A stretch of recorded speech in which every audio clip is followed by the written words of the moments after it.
तो हेलो दोस्तों, आपका स्वागत है फिर से एक बार अगले दीप क्लासेस में। आई होप कि आप अच्छे होंगे, अच्छी आपकी तैयारी चल रही होगी।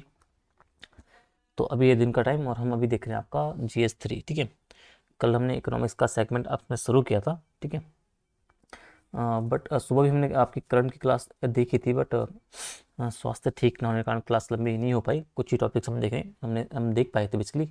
जो उसके टॉपिक सब रह गए हैं वो हम कल की क्लास में कोशिश करेंगे कि उसमें आपके कवर अप हो जाए। ठीक है, तो अभी दिन का टाइम जो हम देख रहे हैं वो आपका इकोनॉमिक्स वाला पार्ट है। कल हमने इकोनॉमिक्स को शुरू किया था और मैंने बताया था किस तरीके से आप इकोनॉमिक्स को स्मार्ट तरीके से, मतलब इतने कम टाइम में भी आप एक अच्छी पकड़ उन पे बना सकते हो।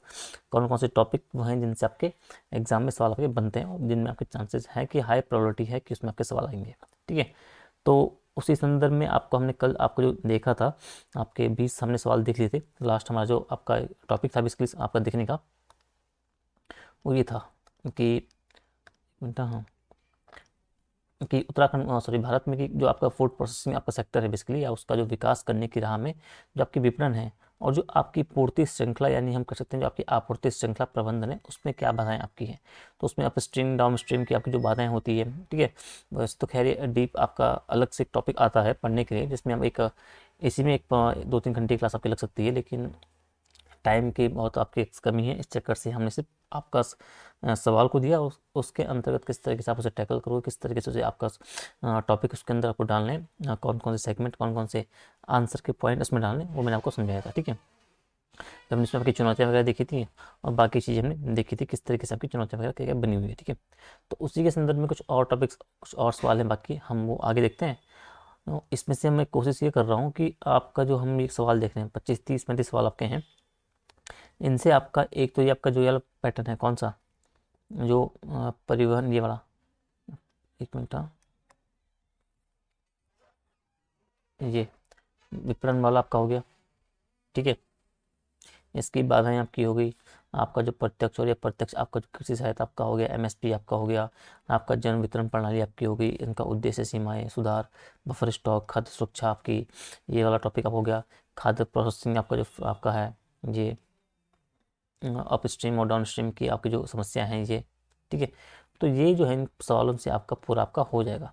फिर आपके एक दो आप एक यूनिट है, एक यूनिट है, एक यूनिट है, और जो आपके एक दो यूनिट ऊपर नीचे की है, इन्हें फिर आपके भी मैं आपके जो नोट्स हैं बेसिकली उनके थ्रू आपको बता दूंगा कि कौन कौन से टॉपिक आपके इंपॉर्टेंट हैं जहाँ से आपके सवाल बनेंगे। ठीक है, तो सीधा नेक्स्ट क्वेश्चन पे आते हैं आपका कि अगला कौन सा आपका है। अगला ये बोल रहा है कि जो आपका फूड प्रोसेसिंग इंडस्ट्री बेसिकली है, उसमें अगर आपको चेंजेस करने हैं, उसमें अगर आपको सुधार लाना है, तो उसके लिए सरकार द्वारा, मतलब बेसिकली सरकार ने क्या कदम उठाए ताकि आपका जो खाद्य प्रोसेसिंग इंडस्ट्री है उसमें जो आपके सुधार हो सके।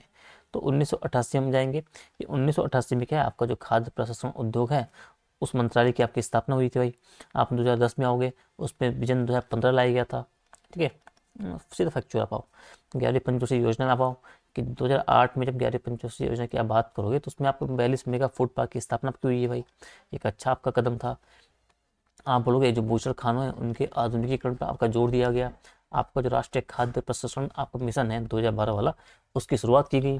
भारत के जो प्रसंस्कृत आपका जो फोर्टिफाइड ये आपका जो उत्पाद बेसिकली है उसका लाइसेंस मुक्त उसे कराना है। फोर्टिफाइड ने आपका जो आपका प्रोसेस्ड आपका फूड फूड बेसिकली उत्पाद आपका है, उसे क्या, उसको आपको लाइसेंस मुक्त करना है, उसे आसान आपको बनाना है। सरकार ने क्या किया, खाद्य प्रसंस्करण इकाई में क्या 100% आपकी जो FDI है उसको मंजूरी दी है ऑटोमेटिक मार्ग से। ऑटोमेटिक मार्ग क्या होता है, डेली रूट क्या होता है, वो सब हम निवेश के संदर्भ में पढ़ते हैं। ठीक है,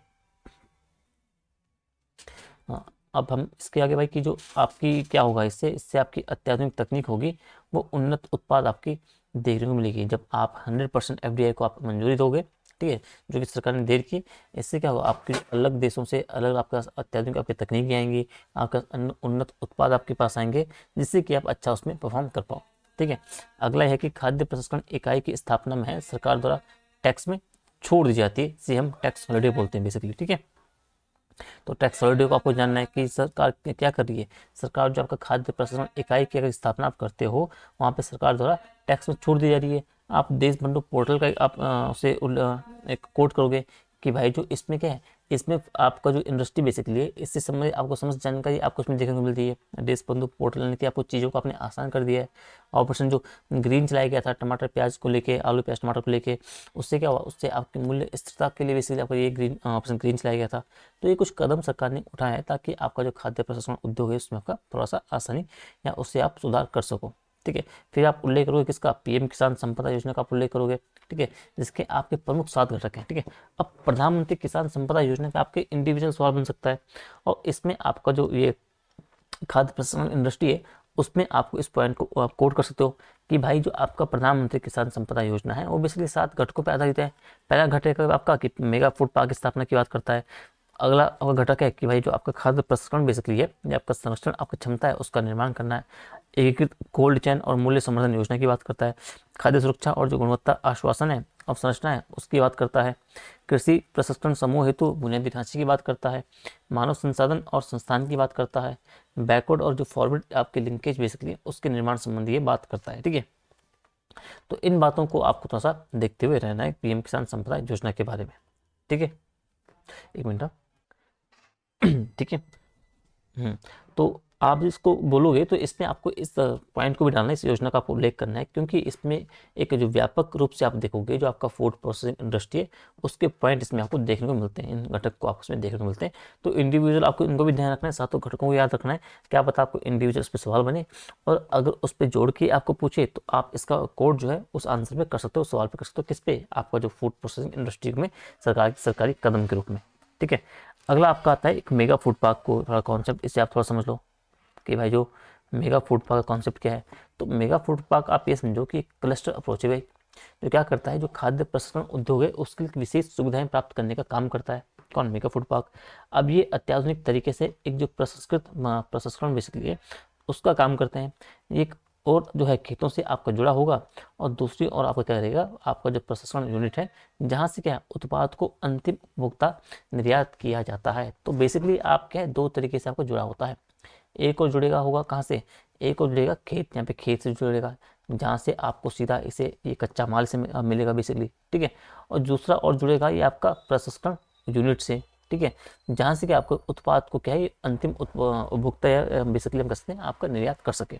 तो मेगा फूड पार्क को आपको थोड़ा सा जानते रहना है कि क्लस्टर बेस्ड अप्रोच है जो क्या करता है, खाद्य प्रसंस्करण उद्योग बेसिकली है उसके लिए क्या है विशेष तरह की सुविधाएं जो है उसे प्राप्त करने का काम में करता है। ठीक है, अब हम बात करेंगे तो मेगा फूड पार्क है आपका हब एंड स्पोक मॉडल पर बेसिकली काम करता है। ठीक है, यानी एक जो मेगा फूड पार्क है उसकी स्थापना हेतु कम से कम आपको 50 हेक्टेयर भूमि की आवश्यकता होती है। ठीक है, और मेगा फूड पार्क स्थापना हेतु क्या है, सरकार द्वारा सहायता आपकी दी जाती है। मैदानी क्षेत्रों में अगर आप स्थापना कर रहे हो तो आपको 50%, और अगर पहाड़ी क्षेत्रों में कर रहे हो तो आपको जो 70% जो प्रोजेक्ट का खर्च आएगा उसमें सरकार की भूमिका आपको देखने को मिलती है। ठीक है, अब आपने पार्क मेगा फूड पार्क स्थापित कर दिया भाई, अब इसके लाभ क्या होंगे। ठीक है, तो मेगा फूड के आपको जो लाभ काफ़ी महत्वपूर्ण लाभ है। आप बोलोगे कि भाई जो किसान आपका हो गया, जो व्यापारी आपका हो गया, और जो उपभोक्ता हो गया, उनके मध्य क्या है बेसिकली एक लिंकेज हम कह सकते हैं, कड़ी का काम जो करता है आपका मेगा फूड पार्क करता है भाई। एक मेगा फूड पार्क से कम बेसिकली आपका 25,000 किसानों को जो है बेसिकली लाभ मिलता है। ठीक है, आप बोलोगे किसानों की आय बढ़ाने में बहुत ही सहायक है भाई। आप बोलोगे जो आपका प्रवजन है यानी कि जो पलायन आपका है उसको रोकने में भी सहायक हो सकता है भाई। आप बोलोगे जो प्रसंस्करण आपको है उसको अत्याधुनिक बनाने का काम करता है। और सबसे बड़ी बात है जो आपके बर्बादी हो रही है खाद्यान्न की, जो आपकी उत्पादन की आपकी बर्बादी हो रही उसमें रोकने के लिए एक महत्वपूर्ण भूमिका इसकी निभाता है। आपको उत्पाद की आपको मूल्य वर्धन उसमें करता है। ठीक है, उसे लंबे समय तक, वो तो खैर उसके उसका पॉइंट हो जाएगा, बट मेगा फूड पार्क में इन बातों को ध्यान आप रखना है। ठीक है, उसे छोड़ो, इन 6 पॉइंट का आपको उल्लेख करना है किसमें, मेगा फूड पार्क के संबंध में। ठीक है, तो मेगा फूड पार्क की बात ये होगी भाई। चलिए दोबारा आ गया, ठीक है कोई नहीं। 7वां भाई ये कि मूल्यवर्धन करके आप यह उत्पादों की गुणवत्ता ही बढ़ाता है। आप महिलाओं की आर्थिक सशक्तिकरण में इसका भी योगदान है। लॉजिस्टिक को एक मजबूत बनाने का काम करता है। परिवहन आपका हो गया, भंडारण आपका हो गया, निर्माण आपका हो गया, तो इसमें बेसिकली एक मजबूती या सुधार की जो काम करता है आपका मेगा फूड पार्क करता है। तो ये लाभ हो गए। अब सवाल अगर बन गया कि चैलेंजेस बताओ भाई कि मेगा फूड पार्क की आपके क्या क्या चैलेंजेस आपको देखने को मिलते हैं। तो आप बोलोगे कि भाई जो मेगा फूड पार्क बेसिकली हैं वो उत्पाद क्या अत्यंत आपके महंगे होते हैं, और वो आम आदमी के लिए आपके और भी महंगे हो जाते हैं। ठीक है, भूमि हम बोलोगे तो भूमि आपका विषय है, राज्य का विषय है। इसलिए जब बात करोगे आप स्थापना के लिए तो 50 हेक्टेयर भूमि के संदर्भ में राज्य आप क्या है आपका ज़्यादा उत्साह नहीं दिखाते हैं। मेगा फूड पार्क में आप बोलोगे तो आपका जो पुरानी तकनीकों का उपयोग हो रहा है। आर्थिक सहायता की बात की है तो आर्थिक सहायता जो आपको मिल रही है वो भी आपकी पर्याप्त नहीं है। ठीक है, तो इन चुनौतियों का आप उल्लेख कर सकते हो किन के संबंध में, अगर मेगा फूड पार्क के बारे में आपको चैलेंजेस के ऊपर टॉपिक या आपको आयाम लिखना होगा। ठीक है, अगला ये देखना आपको कि विपणन आपका जो है, विपणन आपका हो गया, और जो आपकी पूर्ति श्रृंखला मैनेजमेंट बेसिकली है, उसमें डाउन स्ट्रीम की समस्या क्या है। तो एक होता है अप स्ट्रीम और एक होता है डाउन स्ट्रीम, अभी आप समझ पाओगे। ठीक है, तो इसमें ई कॉमर्स और जो आपका सुपर बाजार है उनका महत्व पे आपको चर्चा करनी है। अब ये बोल रहा है कि विपणन तथा पूर्ति श्रृंखला में बेसिकली उसमें जो डाउन स्ट्रीम में यानी फॉर्म से यूनिट, तो अप स्ट्रीम और डाउन स्ट्रीम आप ये समझो। अप स्ट्रीम जीरो से लेके आप बोलोगे फार्म तक, ठीक है, जहाँ पे उत्पाद आपका आ गया, और यहाँ से लेके आपका बोलोगे सीधा कहाँ तक, यूनिट तक, यानी बिल्कुल आप बोल सकते हो कि उपभोक्ता तक बेसिकली। तो ये आपका डाउन स्ट्रीम हो गया कि आपके पास उत्पाद तैयार हो गया तो उस उत्पाद को बेसिकली आप जो उपभोक्ता तक पहुंचा रहे हो, तो आपका ये प्रक्रिया जो होती है डाउन स्ट्रीम के अंतर्गत आपकी आती है। ठीक है, यानी आपका फार्म से यूनिट, यूनिट से फिर उपभोक्ता तक पहुंचने में जो आपका समय लगता है, उसमें क्या है, मध्यस्थ की भूमिका आपकी ज़्यादा होती है। और ज़्यादा होने से क्या होगा, उनसे उपभोक्ता को जो एक कम कीमत पर आपका जो प्रसंस्कृत आपका उत्पाद है वो नहीं मिल पा रहा है। अब इससे निपटने के लिए आपको सरकार ने दो मुख्यतः प्रयास किए गए। अब इस सवाल क्या था कि आपको समस्या जो बेसिकली आपने समस्या को उल्लेख कर दिया कि भाई जब आपके पास उत्पाद जो बेसिकली फार्म से यूनिट तक आया, यूनिट से और जो उपभोक्ता तक पहुंचने का जो समय होता है उसमें बहुत टाइम लगता है, क्योंकि आपके जो मध्यस्थ हैं उनकी भूमिका बहुत ज़्यादा है। ठीक है, अब उसमें जो क्या होता है कि मध्यस्थों की भूमिका ज़्यादा है, तो आपको जिस कम प्राइस में उपभोक्ता को मिलना चाहिए उस प्राइस में उपभोक्ता को मिल नहीं रहा है। ठीक है, अब इस चुनौती से सरकार ने क्या किया, मतलब हम कह सकते हैं कि सरकार के पास दो मुख्यतः प्रयास हम देख सकते हैं। एक हम बोल सकते हैं कि ई कॉमर्स की हम बात कर सकते हैं। ठीक है, इसमें ऑलरेडी आपका 100% एफडीआई की बात बोली गई है। सुपर बाजार पर हम जो की बात कर सकते हैं। अब ई कॉमर्स को आप देखोगे बेसिकली, तो ई कॉमर्स क्या है, यानी कि आप इंटरनेट के माध्यम से क्या आप वस्तुओं की खरीद बिक्री कर रहे हो। आप फ्लिपकार्ट ले लो, आप ब्लिंकिट ले लो, आप जोमेटो बोलो, जो कुछ भी आपका है, जोमेटो का आपका फूड वो हो गया, मतलब आप ब्लिंकिट बोल सकते हो, आप फ्लिपकार्ट बोल सकते हो, अमेजन बोल सकते हो। तो जितने भी आपकी ई कॉमर्स कंपनियां बेसिकली है, उनके माध्यम से क्या वस्तु की खरीद क्या बिक्री आप कर पा रहे हो। आप बोलोगे कि उपभोक्ताओं क्या है, ऐसे में कम कीमत पर आपको प्रसंस्कृत उत्पाद आपको मिल रहा है। मध्यस्थों की भूमिका क्या इसमें नहीं है ई कॉमर्स में, और जब मध्यस्थों की भूमिका नहीं है तो आपूर्ति श्रृंखला प्रबंधन बेसिकली आपका जो है वो आपका और भी ज़्यादा तीव्र हो गया है, और भी ज़्यादा प्रभावी हो गया है। अब इसमें आपका क्या है, ई कॉमर्स में आपको सीधा जो आपका उत्पाद है उसकी होम डिलीवरी की सुविधा आपके पास सीधा घर के पास आपका है, 24/7 आप बोल सकते हो, कभी भी कहीं भी। ऑनलाइन उत्पाद क्या है, आप तुलनात्मक अध्ययन आसान कर सकते हो। आप ऑनलाइन जाओगे तो आप 2-3 उत्पादों का एक साथ आप कंपेयर कर सकते हो भाई कि कौन सा मुझे सस्ता पड़ रहा है, कौन से किस में ज़्यादा बेटर फ़ायदा मुझे मिलेगा खरीदने पे। तो यानी कि आपको तुलनात्मक अध्ययन का आपको एक आसान आपका रहता है। सूचना का प्रभाव तंत्र के हम बोलेंगे और भी इसमें तीव्र और प्रभावशाली आपको देखने को मिलता है। और फीडबैक आप दोगे उस समय, तो उसमें जो कमियां बेसिकली होती है तो उससे आपकी फीडबैक से कमियां भी आपकी दूर हो पाती है। तो ये आपके ई कॉमर्स में संबंधित आपकी चीज़ें हैं जो क्या कर रहा है, जो आपका विपणन और जो आपकी पूर्ति श्रृंखला प्रबंधन बेसिकली है, उसमें जो आपकी डाउन स्ट्रीम की समस्या बेसिकली उसमें एक समाधान के रूप में आपके सामने है। ठीक है, अब अगला ये बोल रहा है कि सुपर बाजार पर जोर की बात कर रहा है। अब सुपर बाजार कैसे भाई, अब ये क्या है, एक नवीन अवधारणा है जहाँ से क्या आपको बहुत सारी सुविधाएं आपकी हो गई, सेवाएं आपकी हो गई, एक ही केंद्र बिंदु से आपको प्राप्त होती है।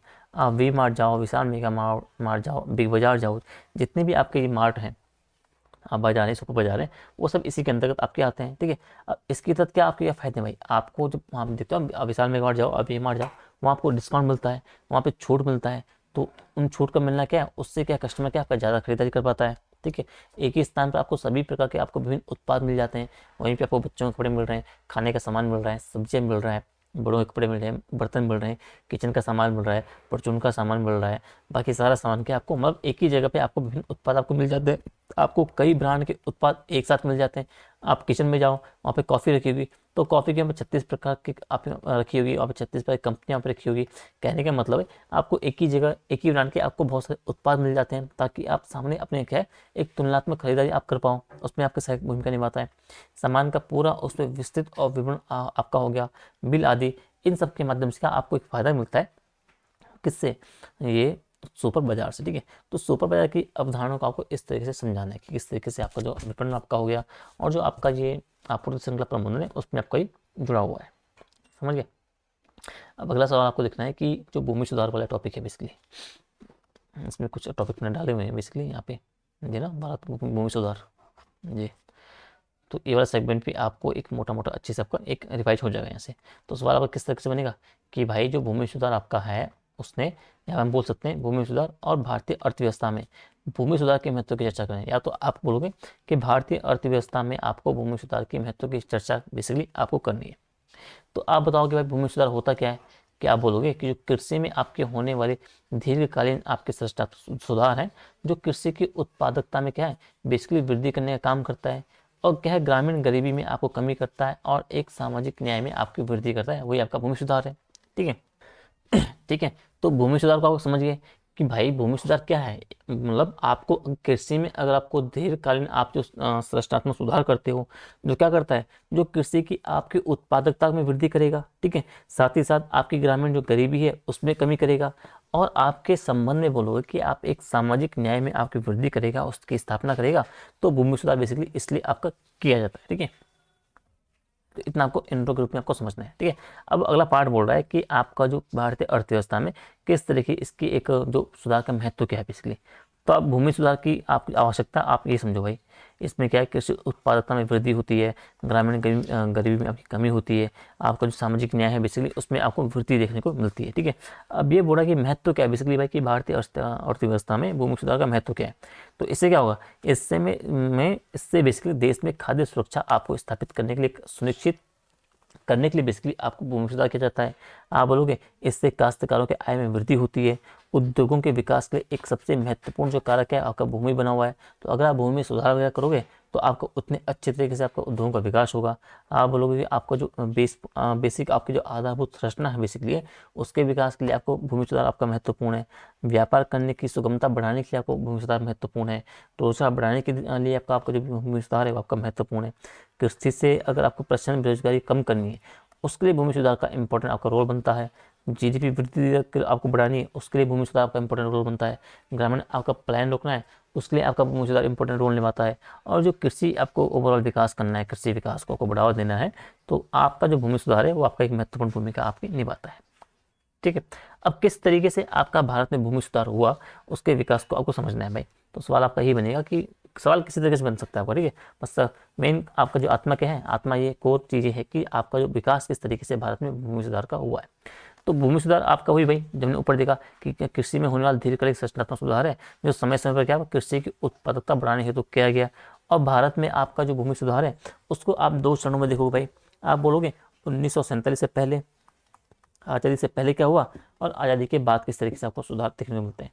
तो आज़ादी के बाद अंग्रेजों के टाइम पे आप क्या बोलोगे कि भाई स्थायी बंदोबस्त आपका हुआ, आपका रेतवाड़ी बंदोबस्त हुआ, आपका मालवाड़ी बंदोबस्त हुआ, 1894 का जो कोई भूमि अधिग्रहण कानून आया, ये सब क्या है, ये सब आज़ादी के से पहले आपको चरण आपको देखने को मिलते हैं भूमि सुधार के। स्थायी बंदोबस्त किया गया था, रेतवाड़ी बंदोबस्त किया गया था, मालवाड़ी बंदोबस्त किया गया था, 1894 का जो भूमि अधिग्रहण कानून लाया गया था, ये सब आपके 1947 से पहले के आपको प्रयास है भाई, अंग्रेजों के टाइम के हैं। फिर आज़ाद भारत होता है भाई। तो आज़ादी के भारत में क्या है, आपको जो सुधार है बेसिकली वो आते हैं। ठीक है। अब आज़ादी के बाद आपके जो सुधार होंगे भूमि सुधार के संबंध में, तो आपको उनको भी दो टाइप में आपको देखना है। पहला बोलोगे एक तकनीकी सुधार क्या हुआ है, और फिर आपको बोलना है कि आपको संरचनात्मक सुधार क्या हुआ है। ठीक है। तो अब आप बोलोगे तकनीकी सुधार बात, तो तकनीकी सुधार मतलब आपका एक जो पूंजीवादी विचारधारा क्या आपको तकनीकी सुधार को इंडिकेट करती है, और जो आपके संरचनात्मक सुधार है वो आपको जो समाजवादी विचारधारा को इंडिकेट करती है। ठीक है। क्योंकि भारत की अर्थव्यवस्था क्या है, मिश्रित अर्थव्यवस्था है। ठीक है। पूंजीवादी भी है, आपकी जो समाजवादी है, दोनों का मिश्रित अर्थव्यवस्था आपको देखने को मिलता है। तो इसलिए तकनीकी सुधार पे भी फोकस किया गया, और जो आपका संरचनात्मक सुधार है उस पर भी फोकस किया। अब जब तकनीकी सुधार की हम बात करें तो यानी जो आपकी पूंजीवादी जो विचारधारा है उससे आपकी प्रभावित है बेसिकली। तो इसमें आप क्या है, आपको अच्छे बीज आपका हो गया, उर्वरक आपका हो गया, सिंचाई के साधन आपके हो गए, सस्ता ऋण आपका हो गया, एमएसपी आपकी होगी, अत्याधुनिक आपकी मशीनें वगैरह होगी। इन सब का जो उपयोग बेसिकली, इन सब पे जो आपका किया गया जो काम था, किया गया सुधार बेसिकली था, वो आपके आए पूंजीवादी विचारधारा के अंतर्गत, यानी आपके तकनीकी सुधार में। तो भूमि सुधार के संदर्भ में तकनीकी सुधार में क्या किया गया, फिर अच्छे बीज लाए गए, अच्छे उर्वरक की आपकी डिमांड की गई, सिंचाई के साधनों का विकास किया गया, ऋण को सस्ता किया गया, एमएसपी की शुरुआत की गई, अत्याधुनिक मशीनों का वहाँ पे उपयोग किया गया। अगला आपका पार्ट आता है कि संरचनात्मक आपका सुधार था, जो आपका समाजवादी विचारधारा से आपको जो प्रेरित था, उसमें क्या हुआ, उसमें भी आपके दो चरण आपको देखने को मिलेंगे भाई। तो आप संरचनात्मक सुधार की बात करोगे तो इसमें भी आपको 2 चरणों की बात करनी है। आप बोलोगे 1990 से पहले क्या हुआ और 1990 के पश्चात क्या हुआ। तो 1990 से पहले आपका एक जमींदारी उन्मूलन किया गया। ये एक समतावादी चीज़ को आपका दर्शाता है, आपका समतावादी जो स्वरूप है, समाजवादी स्वरूप को दर्शाता है। आपने जमींदारी उन्मूलन आपको जमींदारी का कानून खत्म, उसमें उन्मूलन कर दिया, उन्हें खत्म कर दिया बेसिकली। आपने क्या किया, आपने काश्तकारी सुधार किए। काश्तकारी सुधार में क्या किया आपने, मतलब किसानों के हित में काम किया, समाजवादी विचारधारा को अपनाया, आपने लगान का नियमन किया, आपने काश्तकारों की सुरक्षा की, आपने काश्तकारों को स्थायित्व दिया। तो ये सब क्या है, ये सब आपके काश्तकारी सुधार बेसिकली है, ठीक है। इसमें फिर अगला आप देखोगे कि जो भूमि का पुनर्गठन की बात करता है, यानी कि 1990 से पहले आपने जमींदारी उन्मूलन किया, काश्तकारी सुधार वगैरह किए और भूमि का पुनर्गठन किया। आपने चकबंदी की, हदबंदी की, सहकारी कृषि की और भूदान आंदोलन आपका जो होता है वो भी आपको देखने को मिलता है, भूमि के पुनर्गठन से संबंधित है। तो ये सब क्या है, ये सब है आपके संरचनात्मक सुधार जो आपके समाजवादी विचारधारा को दर्शाते हैं, ताकि समाज में सभी लोगों को आपका एक समान रूप से आपको आपने ट्रीट कर पाओ, ठीक है। तो 1990 से पहले आपको सरकार के द्वारा ये काम किए गए। अब 1990 आता है और 1990 के पश्चात क्या किया भाई, अब फिर उसमें नवीन सुधार किए गए हैं। आपका भूमि रिकॉर्ड का कंप्यूटरीकरण किया गया है, भूमि अधिग्रहण अधिनियम 2013 लाया गया, राजस्थान भूमि स्वामित्व कानून की बात कर सकते हो आप, लीज एक्ट आपका है जो पट्टे पर आपका जो कानून बेसिकली 2016 का उसकी बात कर सकते हो, और आपको जो लैंड पूलिंग बेसिकली है उसकी बात कर सकते हो। तो ये सब क्या है, ये सब आपका है 1990 के पश्चात या नवीन सुधारों को आपको जानते रहना है। तो ये टॉपिक बहुत ही आपका इंपॉर्टेंट है, ठीक है, ठीक है। कौन सा, ये भूमि सुधार वाला, कि भारत में जो भूमि सुधार का विकास हुआ है किस तरीके से हुआ है। तो ऐसे बहुत ही टेक्निकल ये टॉपिक है, कन्फ्यूजन आपको रहता है, आप बिल्कुल किताबें पढ़ोगे तो आपके डाउट क्लियर नहीं होंगे, पर मैंने कोशिश की है कि आपको इजी फॉर्मेट में आप इस विकास को समझ पाओ, ठीक है।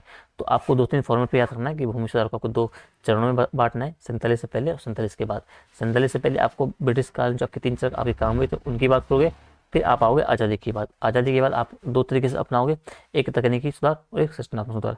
तकनीक में आप आओगे पूंजीवादी विचारधारा, जिसमें बीज उर्वरक मशीन एमएसपी इन सबको डालोगे, और संरचनात्मक सुधार में आपको क्या है, जो आपकी समाजवादी विचारधारा पे आपके आधारित होगी। उसमें आपको 2 चीज़ों को बोलोगे भाई, एक तो क्या 90 से पहले क्या हुआ, 90 के बाद क्या हुआ। 90 से पहले आपका जमींदारी उन्मूलन हो गया, काश्तकारी सुधार हो गया, भूमि का पुनर्गठन हो गया, काश्तकारी में क्या आपका लगान का नियम, काश्तकारों की सुरक्षा आपका हो गया, काश्तकारों स्थापित आप स्थायित्व बेसिकली हो गया। आपका जो भूमि का पुनर्गठन बेसिकली आपका चकबंदी, हदबंदी, सहकारी कृषि, भूदान आंदोलन, ये सब क्या है, ये सब आपका भूमि का पुनर्गठन संबंधी आपका 90 से पहले है। फिर आप बात करोगे 90 के बाद, 90 के बाद आपका जो जितना भी आपका नवीन सुधार बेसिकली हुए हैं, आपका भूमि रिकॉर्ड का डिजिटलीकरण आपका हुआ है, जो कंप्यूटरीकरण आपका हुआ है, जो भूमि अधिग्रहण अधिनियम 2013 का आपका है, जो राजस्थान भूमि स्वामित्व कानून 2016 का है, जो लीज एक्ट आपका है 2016 का, जो आपका लैंड पूलिंग है, ये सब क्या है, आपके नवीन सुधार है। तो इस तरीके से बड़ी आसानी से आप बिना ज़्यादा मेहनत के ही आपका जो टॉपिक है भारत में भूमि सुधार के विकास पे, इसे आप अच्छे से कर लोगे, ठीक है। अब अगला देखते हैं, अगला क्या आपका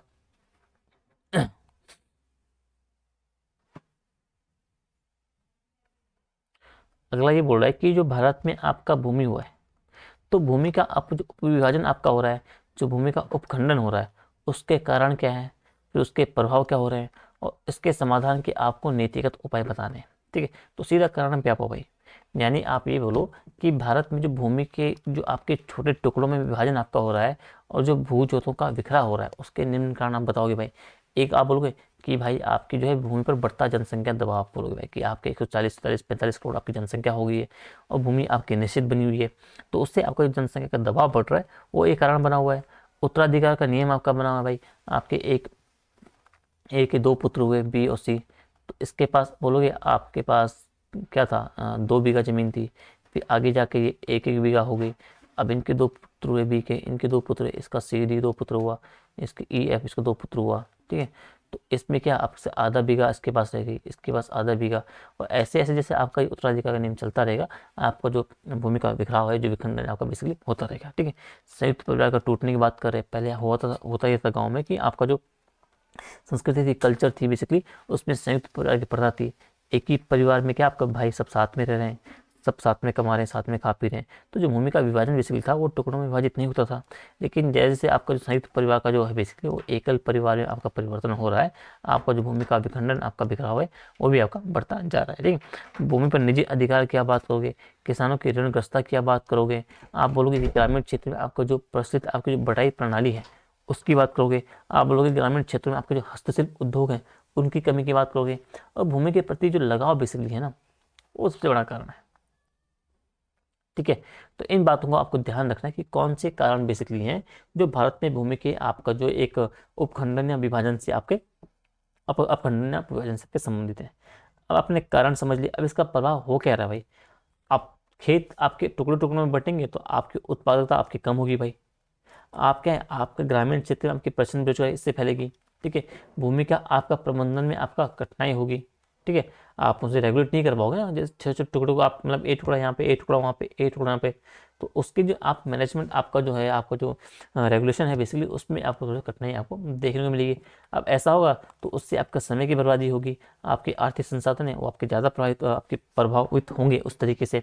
तो इसको आपको समझना है कि क्या इसके प्रभाव निकल रहे हैं। आप बोलोगे कि जो भूमि अपव्यय है बेसिकली वो आपका बढ़ेगा।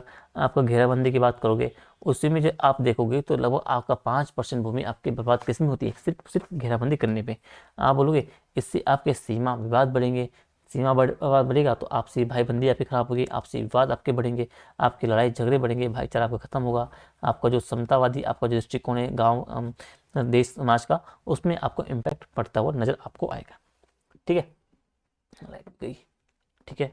आप नीतिगत उपाय क्या होने चाहिए, आप चकबंदी करो, आप अपनी सहकारी कृषि आपकी होगी, हदबंदी सीमाबंदी आपका होगी, और आपका जो लैंड पूलिंग है, ये सब आपके उपाय क्या हैं, आपके नीतिगत उपाय हैं जिन्हें आपको इसके उपखंडन और आपका जो अपखंडन बेसिकली विखंडन आपका हो रहा है उससे संबंधित आप लागू कर सकते हो। समझिए। और एक दो सवाल आपके और हैं, इनको देखते हैं भाई। ये बोल रहा है आपका कि भूमि के अपखंडन बेसिकली उसकी समस्या के समाधान के लिए जो चकबंदी है बेसिकली वो किस तरह से सहायक है, और भारत में चकबंदी के असफलता के कारण क्या थे वो भी आपको बताने हैं।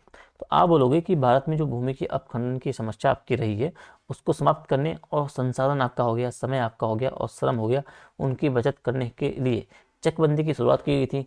और चकबंदी के तहत करना क्या था कि जो आपके बिखरे हुए कृषि जोत है अलग अलग, उनको क्या करना है, एक जगह आपको एकत्रित करने का काम करना था।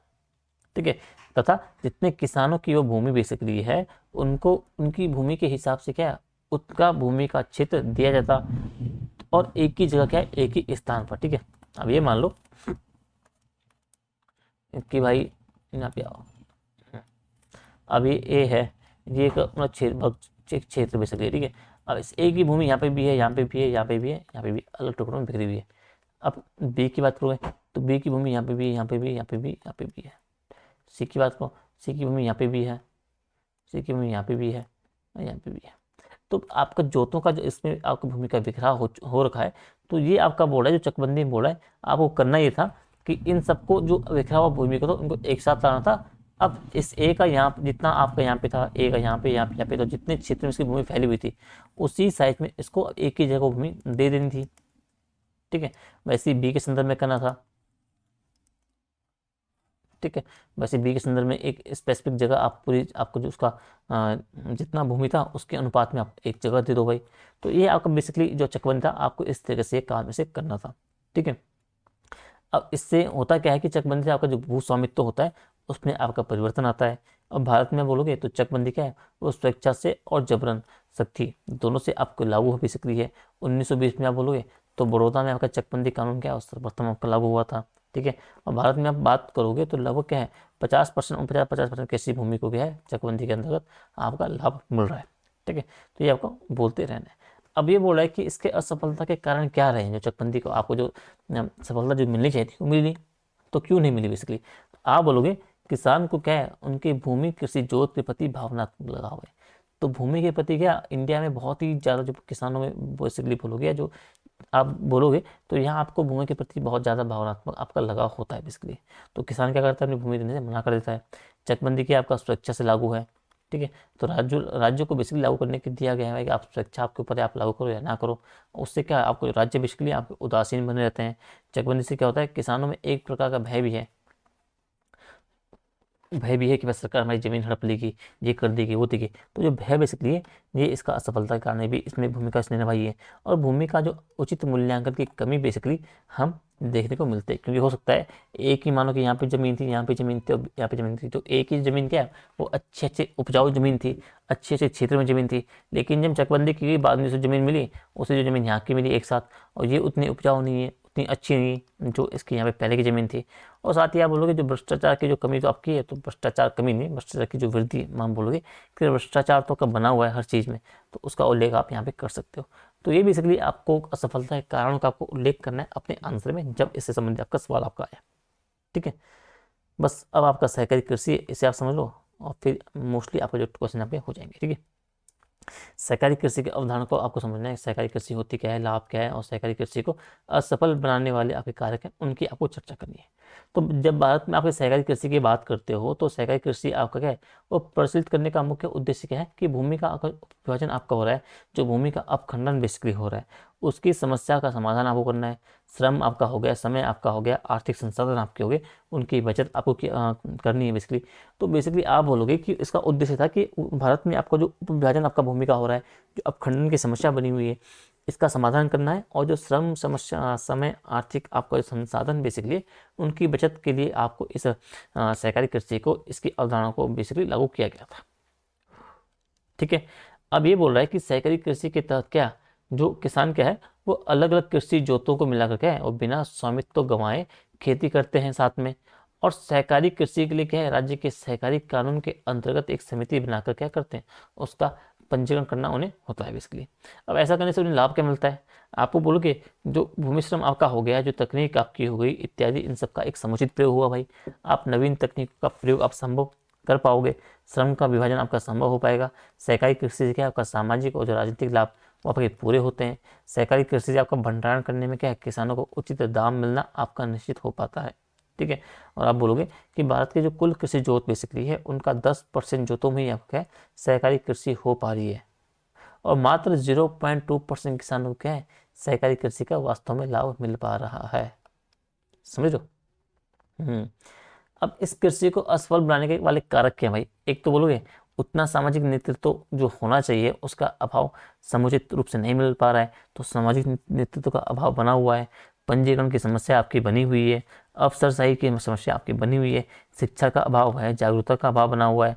और आज आप बोलोगे तो सहकारी कृषि ने क्या है, मध्यस्थ की भूमिका अपना ली है बेसिकली, और जिसके बावजूद क्या है, किसानों को बेसिकली क्या उनके उत्पादों का बेसिकली उचित मूल्य आपका नहीं मिल पा रहा है। तो सहकारी कृषि के संबंध में आपको इन बातों को ध्यान रखना है। समझ गए। हम्म तो अब ये तो आपने देखा 29-30 सवाल बेसिकली थे, जिसमें आपका मोस्ट ऑफ द पार्ट आपका जो है, जो कोर पार्ट है आपका इकोनॉमिक्स का, जहाँ सबके सवाल बनते बनते हैं। पीडीएस से आपका सवाल आएगा, खाद्य वितरण से आपका सवाल आपका आएगा, विपणन से आपका सवाल आएगा, आपूर्ति से आपका सवाल आ सकता है, भूमि सुधार आपका इंपॉर्टेंट है, आपका जो ये सहकारी कृषि वाला पार्ट है आपका ये इंपॉर्टेंट है, आपका फूड प्रोसेसिंग वाला इंपॉर्टेंट है। ठीक है, बफर स्टॉक वाला इंपॉर्टेंट है, इनसे आपका सवाल बनता ही बनता है। ठीक है, तो मैंने कोशिश की आपको एक इजी समझ आपको देने की, बेसिकली आप किस तरीके से उनका आप क्वेश्चन को टैकल आप कर पाओ। ठीक है, हम करते ये हैं कि इकोनॉमिक्स के आपके जो एक दो टॉपिक और बचे हैं आपकी यूनिट, आपके भारतीय अर्थव्यवस्था, आपका समाज, विश्व विकास, सरकारी बजट आपका हो गया, और जो आपका उदारीकरण ये सब आपका हो गया। इनका देखते हैं कुछ इनसे संबंधित आपका जो एक चीज़ें हैं, किस तरीके से आपके सवाल इनसे बन सकते हैं। समझ गए। ठीक है, तो वहाँ से हमने देख लिए 29-30 क्वेश्चन हमने वहाँ से देख लिए, और उससे आपके जो मैक्सिमम पार्ट है आपका सिलेबस का जिससे आपके सवाल बन सकते हैं वो आपके कवर हो चुके हैं। ठीक है, अगर उन सेगमेंट से आपके सवाल बनेंगे तो उसी फॉर्मेट में बनेंगे जैसे मैंने लिख के दिए हैं। आपको करना क्या है, उसी फॉर्मेट में आपको आंसर लिखने हैं जिस तरीके से मैं आपको पॉइंट जो मैंने आपको बता रखे हैं। ठीक है, अब हम एक बार कंप्लीट सिलेबस का जो आपका है इकोनॉमिक्स का उससे गो थ्रू हो जाते हैं, क्योंकि इतना टाइम तो है नहीं कि आपको कंप्लीट सिलेबस बैठ के पढ़ाऊँ। ठीक है, क्योंकि अपने आप में वास्ट सिलेबस है। अगर मैं इकोनॉमिक्स में अगर आपको अच्छी कमांड चाहिए, अगर पूरा टॉपिक आपको क्लियर, सब्जेक्ट क्लियर चाहिए, तो उसके लिए मुझे कम से कम 1.5 से 2 घंटे की पर क्लास आपको देनी पड़ेगी, और टोटल आपको 30 से 35 क्लास, 35 से 40 क्लास मान के चलो आपकी मिनिमम आपको मुझे इकोनॉमिक्स इंडिविजुअल सब्जेक्ट देनी पड़ेगी, और तब जाके आपका मेंस का पूरा एस्पेक्ट जो आपका डिटेल में डेप्थ में आपका तैयार होगा। लेकिन इतना टाइम तो नहीं है ना पास, तो अभी मैंने कोशिश वो की है जो जिस तरीके से आपको ज़्यादा आउटपुट मिल सके मेंस में। ठीक है, वो फिर बात का पार्ट है कि अगर नेक्स्ट अटैम्प्ट 26 के लिए हम चीज़ें देखेंगे तो देन मैं अगर कोर्सेज शुरू कर पाऊँ। ठीक है, अगर मैं 8 पेपर साथ में लेके चलने की अगर उस स्थिति में रहूँ कि मैं अकेले के दम पे या कर पाऊँ उस चीज़ को लेके, तब मैं उस शुरू करूँगा। फिर मैं 26 का जो अटैम्प्ट बेसिकली है ठीक है। उसके लिए हम फिर चीज़ें आपको प्रॉपर तरीके से शुरू करेंगे 1 जनवरी से, ठीक है। अपर और लोअर दोनों को साथ में लेके चलूँगा, ठीक है। तो उसमें फिर हम क्या है, जीएस के 15 14 15 जो आपके सब्जेक्ट हैं बेसिकली मेंस के, उन्हें हम डेप्थ में पढ़ेंगे, ठीक है। अभी आप सीधा गो थ्रू हो जाओ कि क्या क्या आपके टॉपिक इसमें रहे हैं। तो खाद्य सुरक्षा को आप समझ चुके हैं, ठीक है। खाद्य सुरक्षा आप समझ चुके हैं कि भाई है क्या, कि सभी लोगों को पर्याप्त मात्रा में आपको उचित पोषण और जो भोजन है वो निरंतरता के साथ मिले। किसके अनुसार जो आपका खाद्य जो फूड है, जो आपका एग्रीकल्चर ऑर्गेनाइजेशन है, खाद्य जो कृषि संगठन है उसके अनुसार, ठीक है। तो मेरी तबीयत स्वास्थ्य थोड़ा ठीक नहीं है, जुकाम रुक नहीं रहा मेरा, ठीक है। तो आगे हम देखते हैं। आगे आप ये देखो कि आयाम हमने देखा, आयाम भी हम देख चुके हैं। खाद्य सुरक्षा की स्थिति हम देख चुके हैं कि भारत में आपके जो संकेतक आपके आते हैं, जो आपकी रिपोर्ट वगैरह आती है, वो आपको बता देती है कि आपके भारत में खाद्य सुरक्षा की स्थिति कैसे बनी हुई है, ठीक है। ब्रिक्स देशों की स्थिति हमें देखनी पड़ती है, ठीक है। एफएओ के अनुसार हमने ये देखा, कारण हमने देखा है कि किस तरीके से आपको किसानों की समस्या क्या है या जो कृषि की समस्या क्या है, ये हम देख चुके हैं बेसिकली, ठीक है। तो ये आपके टॉपिक आपके उसमें अंदर आपको डालने हैं, ठीक है। हमने अभी कल की क्लास में बेसिकली हम देख चुका है, ठीक है। समाधान हम देख चुके हैं किस तरीके से आपको हो सकता है, किस तरीके से आपकी समस्या बनी हुई है, प्राकृतिक आपदा, सब कुछ हमने कल देख लिया है शॉर्ट फॉर्म में, बिल्कुल, ठीक है। इसमें आपके सवाल भी हैं कुछ, तो ये आप चैप्टर आप आगे हम आगे बढ़ते हैं। खाद्य सुरक्षा का सेकंड, इसमें सेकंड पार्ट आप देखो कि इसमें आपको क्या देखना है। इसमें आपको हम इसमें आप जो नेशनल फूड सिक्योरिटी एक्ट है उसकी आलोचना की बात कर रहा है, उसका मूल्यांकन की बात कर रहा है, ठीक है। हाँ, तो एनएफएस ये हमने तो ये भी कल हम देख चुके हैं ना, आपका जो राष्ट्रीय खाद्यान्न सुरक्षा अधिनियम 2013 है, ये हमने हम देख चुका है कल, कि आपका आर्टिकल जो 47 है, ये हमने कल देखा था उसके में, कि कितनी जनसंख्या आपकी शामिल है, कि आपकी स्थिति आप क्या है, ठीक है। क्यों इसमें आपको एक शिकायत तंत्र की हमने ये भी बात की थी, परिवार की हमने बात की थी, प्राथमिक परिवार आपका जो बीपीएल और अंत्योदय की बात की हमने एक बात की थी। तो ये हम कल आपका समझ चुके हैं, ठीक है। अब इसमें आपको कुछ और देखना है, वो हमने सब्सिडी का आपका था, जो आपका WTO का आपको जो ये संतुलीकरण है बेसिकली सब्सिडियों का, ये हम कल देख चुके थे। दोहा सम्मेलन हमने कल देखा था, मैं आपको बताया था। ग्रीन बॉक्स, ब्लू बॉक्स, अम्बर बॉक्स, रेड बॉक्स, ये कल हम समझ चुके हैं, ठीक है। ब्लू बॉक्स आपकी हो गया, ये भी हो गया है, ठीक है। फटाफट से हम देखते हैं आपका खाद्य सुरक्षा महत्वपूर्ण क्यों है भाई, कि आपका बढ़ती हुई जनसंख्या, कुपोषण की समस्या, ये हम कल देख चुके हैं, ठीक है। ये बोल रहा है कि कि खाद्य सुरक्षा नेटवर्क एवं सरकार द्वारा जो है खाद्य सुरक्षा हेतु शुरू की गई जो आपके कार्यक्रम आपको वही, ये हमने कहा, ये भी हम कल देख चुके हैं आपका, ठीक है। अगला आपका पीडीएस सिस्टम, पीडीएस हमने कल प्रॉपर तरीके से आपका देख लिया था। सिम सीधा नीचे आते हैं आपका, पीडीएस हमने कल देख ही चुका था। हाँ, सब्सिडी आपका मे बी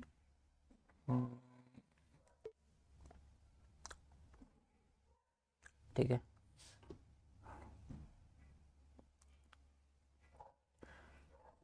भूमि अधिग्रहण 2013 आपका हो गया, इसे आप छोड़ दो यहाँ पे। हाँ, ये आपके सुधार है ना, कि भूमि आपने जो भूमि सुधार हमने देख रहे थे उसमें भी हमने अभी देखा, इसमें आपका ये पार्ट हो ही गया है।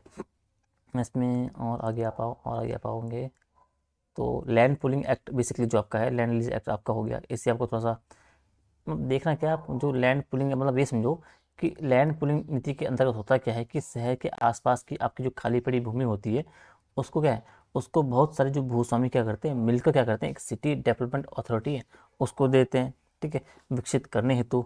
और इस भूमि पर क्या है, आपका अवसंरचनात्मक विकास आपका होता है, आधारभूत संरचनाओं का विकास होता है, और जिसके बाद में क्या है, उसके मूल्य में आपकी वृद्धि होती है। तो लैंड पुलिंग आपको इस तरह से थोड़ा सा समझना है, ठीक है। अब भूमि सुधार की बात वो करता है कि भूमि सुधार संबंधी कमियां क्या हैं, बेसिकली आपकी परेशानी क्या है, ठीक है। तो ये भी हम देख चुके हैं, ठीक है। फिर भी आप ये देख सकते हो यहाँ पे थोड़ा सा, हम्म, हाँ समझ जाओ कि अगर सवाल आपका है कि भूमि सुधार की जो कमियां क्या है, बेसिकली आपको अगर उनकी चुनौतियां बतानी है या परेशानियां बतानी है, तो आप बोलोगे कि कानूनी प्रक्रिया की आप बात करोगे कि ये बहुत जटिल है, बहुत लंबी है, बहुत खर्चीली है। आप बोलोगे जो खुद कास्ट है तो उसकी जो है परिभाषा है वो परिभाषित रूप से स्पष्ट नहीं किया गया है। आप बोलोगे जो काश्तकारों का एक ऐच्छिक समर्पण की आप बात करोगे, उसमें कमी आपकी बात करोगे। आप बोलोगे हदबंदी में क्या है, पहले परिवार के स्थान पर क्या है, व्यक्ति को इकाई माना गया है। राजनीतिक इच्छा शक्ति की कमी आप बोलोगे, राजनीतिक इच्छा शक्ति का अभाव की बात आप करोगे। आप बोलोगे कि जो प्रशासक हैं उनमें बेसिकली प्रशासन में भ्रष्टाचार का जो कि लिप्तता है वो आपको देखी गई है। आप अनौपचारिक काश्तकारी की बात करोगे। आप भू अभिलेखों को है पूरी तरीके से क्या कंप्यूटरीकरण जो आपका नहीं हो पाया उसको भी एक तरीके से आप बोल सकते हो, ठीक है। तो ये आपको थोड़ा सा ध्यान रखना है। तो अब इसमें आगे क्या है आपका, सब्सिडी जो आपकी बेसिकली होती है, सब्सिडी आपका टॉपिक है उसका इकोनॉमिक्स का, ठीक है। तो सब्सिडी में आपको ये देखना है कि भाई बेसिकली क्या है आपका, ये आपका है ट्रांसफर पेमेंट, हम बोल सकते हैं भुगतान का हस्तांतरण हो गया, उसकी अवधारणा, सब्सिडी के प्रकार, आवश्यकता, ये सब आपको थोड़ा सा देखना होता है, ठीक है। मतलब ये मानो कि आपका जो आपका ट्रांसफर पेमेंट क्या, आप ये बोलो कि सरकार क्या करती है, सरकार जनता पर जो खर्च करती है आपका पेंशन, सब्सिडी, अनुदान आदि के रूप में आप बोल सकते हो, और इसके बदले में कुछ नहीं लेती है, ठीक है, जनता से। तो ये आपका हो गया एक तरफा हस्तांतरण, ठीक है। और ये एक तरफा हस्तांतरण क्या है, सरकार द्वारा जनता पर और जनता से कर आदि लेना भी एक तरफा हस्तांतरण ही आपका है। और ये क्या आपका ट्रांसफर पेमेंट आपका होता है, भुगतान हस्तांतरण आपका बेसिकली होता है जो सरकार द्वारा देना या लेना जो भी आपका हो सकता है, ठीक है। तो सब्सिडी क्या है, बेसिकली सब्सिडी आप बोलोगे कि सब्सिडी भी एक प्रकार का क्या है, भुगतान का हस्तांतरण है, ठीक है, जो बिना किसी शर्त के क्या है, सरकार द्वारा आर्थिक एजेंट या सरकार या निजी कंपनी, घरेलू परिवार बेसिकली उसको देने का काम करती है, ठीक है। तो इसको थोड़ा सा आपको समझ देना, लैटिन भाषा में आप इसको भी बोलोगे कि आपका सब्सिडियम जो होता है उसका सबसे बेसिकली आया है, यानी आप बोल सकते हो कि हेल्पिंग फ्रॉम बिहाइंड बोल सकते हो, पीछे से सहायता, गरीब लोगों की बोल सकते हो नगद के तौर पर, और गैर नगद के रूप के दोनों तौर पर इसकी आप बोल सकते हो, ठीक है। परिभाषा में देख ली, फिर सब्सिडी में हम बोलोगे सब्सिडी के प्रकार आप बोलोगे प्रत्यक्ष अप्रत्यक्ष सब्सिडी आपकी होती है, सार्वभौमिक रक्षित सब्सिडी आपकी होती है, शर्त रहित सब्सिडी आपकी होती है, मेरिट और नॉन मेरिट सब्सिडी आपकी होती है, एम्प्लीफिक आपका जो है एक्सप्लिसिट आपकी सब्सिडी होती है, बहुत सारी चीज़ें आपको उसमें देखनी पड़ती है, ठीक है। तो इससे आप थोड़ा सा छोड़ सकते हो, कोई नहीं, इसे भी आप छोड़ोगे, इसे भी आप छोड़ सकते हो। तो सब्सिडी की आवश्यकता की बात होती है कि सब्सिडी की आवश्यकता है कि भाई आपके उत्पादन वृद्धि में सहायक आपकी बनी होती है, सामाजिक उद्देश्यों की पूर्ति से होती है, मूल्य नियंत्रण का काम करती है, निर्यात में वृद्धि आपको करती है, बचत और निवेश में आपकी वृद्धि करती है, कौन, सब्सिडी, ठीक है। आगे आप बोल सकते हो कि सब्सिडी से आपके लाभ क्या होते हैं, उपभोक्ता को क्या लाभ होगा कि भाई उत्पादक को बेसिकली आप ये समझो, बेसिकली उत्पादक को क्या होगा, उत्पादक को सब्सिडी क्या है, सरकार द्वारा क्या होता है, जिससे आपका लागत जो जो होती है कम, तो वस्तुएं आपकी सस्ती होती है, उपभोक्ता वर्ग को सस्ती वस्तु प्राप्त होगी जिससे आपकी बचत उनकी होगी, उपभोक्ता वर्ग के बचत को बढ़ाने में आपकी सब्सिडी आपका मुख्य रोल अदा करती है। उत्पादक वर्ग को क्या आपका फायदा होगा सब्सिडी से भाई, उत्पादक वर्ग के आगत आपके होंगे, जो आपका ऋण हो गया, बिजली हो गया, उर्वरक हो गया, कच्चा माल, कर से छूट, तो वो आपका ज़्यादा से ज़्यादा आपका लाभ कमा पाएंगे। प्रत्यक्ष और अप्रत्यक्ष हस्तांतरण से क्या होगा, गरीब लोगों की आय बढ़ेगी, आय बढ़ेगी तो आय सशक्तिकरण होगा, आय सशक्तिकरण होगा तो सामाजिक न्याय बढ़ेगा, जिससे आपकी सामाजिक क्षमता कम होगी, ठीक है। निर्धन वर्ग को क्या फायदा मिलेगा कि भाई आगत आपका जो है, आपकी जो आगत मतलब जो आपको आगत हैं, जो आपके उर्वरक हैं, बीज, सिंचाई साधन आपके हो गए, जो आपके कच्चा माल, ये सब क्या है, उनमें उत्पादक लागत कम होगी अप्रत्यक्ष रूप से। एमएसएमई के माध्यम से क्या है, फिर आप अधिक मूल्य में क्या करोगे, अनाज खरीद रही है सरकार प्रत्यक्ष रूप से, तो उससे आपका एक आय बढ़ाने का काम करिए, निर्धनों का, निर्धन किसानों का, बेसिकली सरकार को क्या फायदा होगा, उत्पादक वर्ग को सब्सिडी दोगे जिससे उत्पादन बढ़ेगा, उत्पादन बढ़ेगा उससे आपका जीएसटी बढ़ेगी, और सरकार का आपका कर राजस्व बढ़ेगा। तो आपको इस तरह से थोड़ा सा समझते रहना है, ठीक है। तो सब्सिडी को आप थोड़ा सा यहाँ पे स्किप भी कर सकते हो, इतना कुछ है नहीं बजट में सब्सिडी, मतलब अगर पढ़ने वाली बात होती तो बहुत इंटरेस्टिंग सब्जेक्ट है इकोनॉमिक्स, ठीक है। अगर हमारे पास टाइम होता तो हम डिटेल्स में आपको पूरा पढ़ाता, और फिर आप जो है आपकी सारी चीज़ें बेसिकली होती है आपकी कवर अप हो रखी होती है, ठीक है। बट अभी टाइम नहीं है, ठीक है। तो अभी हम इंपॉर्टेंट जो आपके एरियाज़ हैं उन पर थोड़ा सा ध्यान दे रहे हैं, ठीक है। तो आप थोड़ा सा ये समझो कि आपका जो क्या है डीबीटी का आपको थोड़ा समझना है कि प्रत्यक्ष लाभ हस्तांतरण आपको समझना है, यहाँ पर मैं इसे ढूंढ रहा था, ठीक है। तो एक मिनट थोड़ा सा जूम आउट करते हैं यहाँ पे, ठीक है। अब ये समझो यहाँ पे कि भाई डीबीटी क्या है, यानी आप बोलोगे जो प्रत्यक्ष लाभ हस्तांतरण हस्तांतरण की बात आप बोलोगे, हस्तांतरण, ठीक है, हस्तांतरण बोलो, हस्तांतरण बोलो, हस्तांतरण हस्तांतरण बोलो, ठीक है, हस्तांतरण बोलो, फिर हस्तांतरण, ठीक है, हैंगी हो गया यार, ठीक है। तो प्रत्यक्ष लाभ बेसिकली आप बोलोगे कि आपका डीबीटी, उससे आप क्या समझते हो, ठीक है। तो आप बोलोगे कि जनवरी 2013 में आपका जो डीबीटी आपका है वो आपका शुरू हुई है, ठीक है। और वर्तमान में आप देखोगे तो 400 से अधिक जो आपकी स्कीम है उसमें आपकी डीबीटी लागू है भाई। आप बोलोगे सूचना और जो प्रौद्योगिकी तंत्र है उसके माध्यम से क्या है, सरकार जो है वितरण को प्रभावी और जो पारदर्शी बनाने की कोशिश कर रही है, और डीबीटी क्या है इसी का उदाहरण है। इसके तहत क्या है, लाभार्थी के खाते में क्या सरकार क्या सीधे नगद धन का अंतरण बेसिकली ट्रांसफर करती है। अब इसके लाभ परिणाम क्या होंगे, इससे आपके मध्यस्थों की भूमिका कम होगी, बिना देरी के लाभ की आपको प्राप्ति होगी, लोगों की आय और जो क्रय शक्ति होगी उसकी क्षमता में वृद्धि होगी, विकल्प मिलेगा नकदी का, ठीक है। दोहरा लाभ की आपकी जो होगी वो आपकी उसकी समाप्ति होगी। इसके समाधान क्या है भाई, आपको जो है लीकेज की समाप्ति आपकी होगी, सही लाभार्थी की पहचान आपकी होगी, आपका मल्टीपल आपका जो गैस कनेक्शन आपका समाप्त होगा, कालाबाजारी आपका समाप्त होगा। ठीक है, इन चीज़ का समाधान आपका इसके माध्यम से आपका निकला है बेसिकली। ठीक है, आगे आपको ध्यान रखना है नुकसान क्या है। अब जिसकी क्या है परिवार हम बात करेंगे जिसकी सालाना आय 10 लाख से कम है, वो सालाना क्या है आपका 12 कनेक्शन जो है सब्सिडी मूल्य पर आपका ले सकता है। ठीक है, और आर्थिक सर्वे 2021 के अनुसार हम जो देखते हैं तो एक परिवार को बेसिकली क्या है औसतन क्या है एक साल में 6.4 सिलेंडर की आवश्यकता पड़ती है। ठीक है, 5 सदस्य वाले परिवार को। ठीक है, तो बाकी के सिलेंडर क्या है वो वाणिज्यिक स्तर पर आप बोलोगे तो काला बाजारी आपका करता है, उन्हें बेच देता है। ठीक है, अब डीबीटी हम बोलोगे कि पूरी तरीके से क्या आपका सुरक्षित नहीं है, इससे भी आपकी कालाबाजारी होती है, जिससे आपका क्या सरकार का खर्च बढ़ता है। ठीक है, इसलिए आपका क्या है तो सीएजी का मानना क्या है कि सब्सिडी की जगह क्या है आपका गैस जो पाइपलाइन है उसके जरिए क्या है वो गैस सप्लाई आपका किया जाए। तो मैं गैस सब्सिडी की बेसिकली यहाँ पे बात कर रहा था। ठीक है, क्योंकि ये टॉपिक जो आपका गैस ये सब्सिडी वाला है ये, तो एलपीजी इसमें हम देख रहे थे कि सरकार जो सब्सिडी देती है उनके टाइप हम देख रहे थे कि सब्सिडी सरकार किस किस में देती है। एलपीजी में आपका सब्सिडी दे रही है सरकार। ठीक है, उर्वरक में सब्सिडी दे रही है, ये देखो बजट में सब्सिडी की बात की गई, खाद्य सब्सिडी की बात की गई है, उर्वरक सब्सिडी की बात की गई, ईंधन सब्सिडी की बात की गई, ब्याज सब्सिडी की बात की गई है, अन्य सब्सिडी की बात की गई है।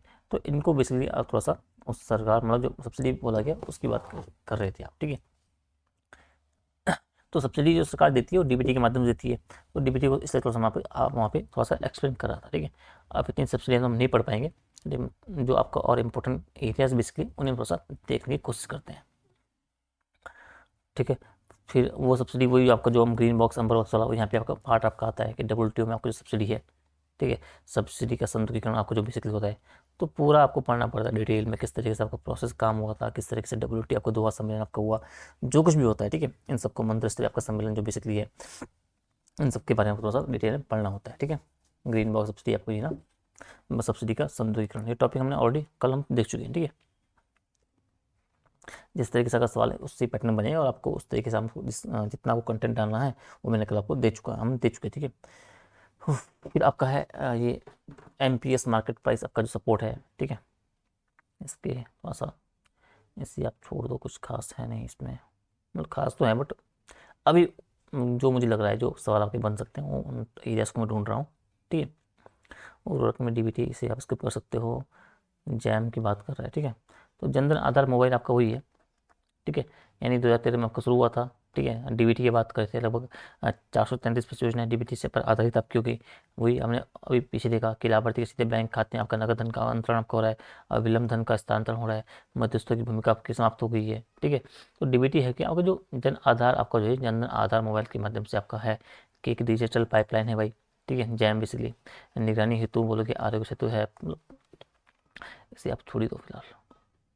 ठीक है, DBT प्लस फिर और आगे आप आओ सरकारी बजट की बात कर रहे हैं तो बजट में बेसिकली आप देखते हो तो यहाँ पे देखो क्योंकि बजट में आपकी दो मुख्य आर्थिक नीतियाँ आपको देखने को मिलती है। ठीक है, एक आपकी होती है मौद्रिक नीति और अगली होती है आपकी राजकोष नीति यानी कि फिजिकल पॉलिसी। ठीक है, एक होती है मॉनेटरी पॉलिसी और एक होती है फिजिकल पॉलिसी। मॉनेटरी पॉलिसी आप बोलोगे कि मौद्रिक समिति के माध्यम से क्या है जो केंद्रीय बैंक आए वो आपका वो करता है। ठीक है, वो आपका तरलता बनाए रखता है, मुद्रास्फीति आपका हो गया, अपस्फीति हो गया, उसको नियंत्रित करने के लिए अल्पकालिक आपका हो गया, और सालाना दो प्रकार की आपकी एक होती है नीति। जनता को प्रत्यक्ष रूप से लाभ नहीं हुई बल्कि जो आपका परोक्ष रूप से इस नीति के माध्यम से लाभ मिलता है।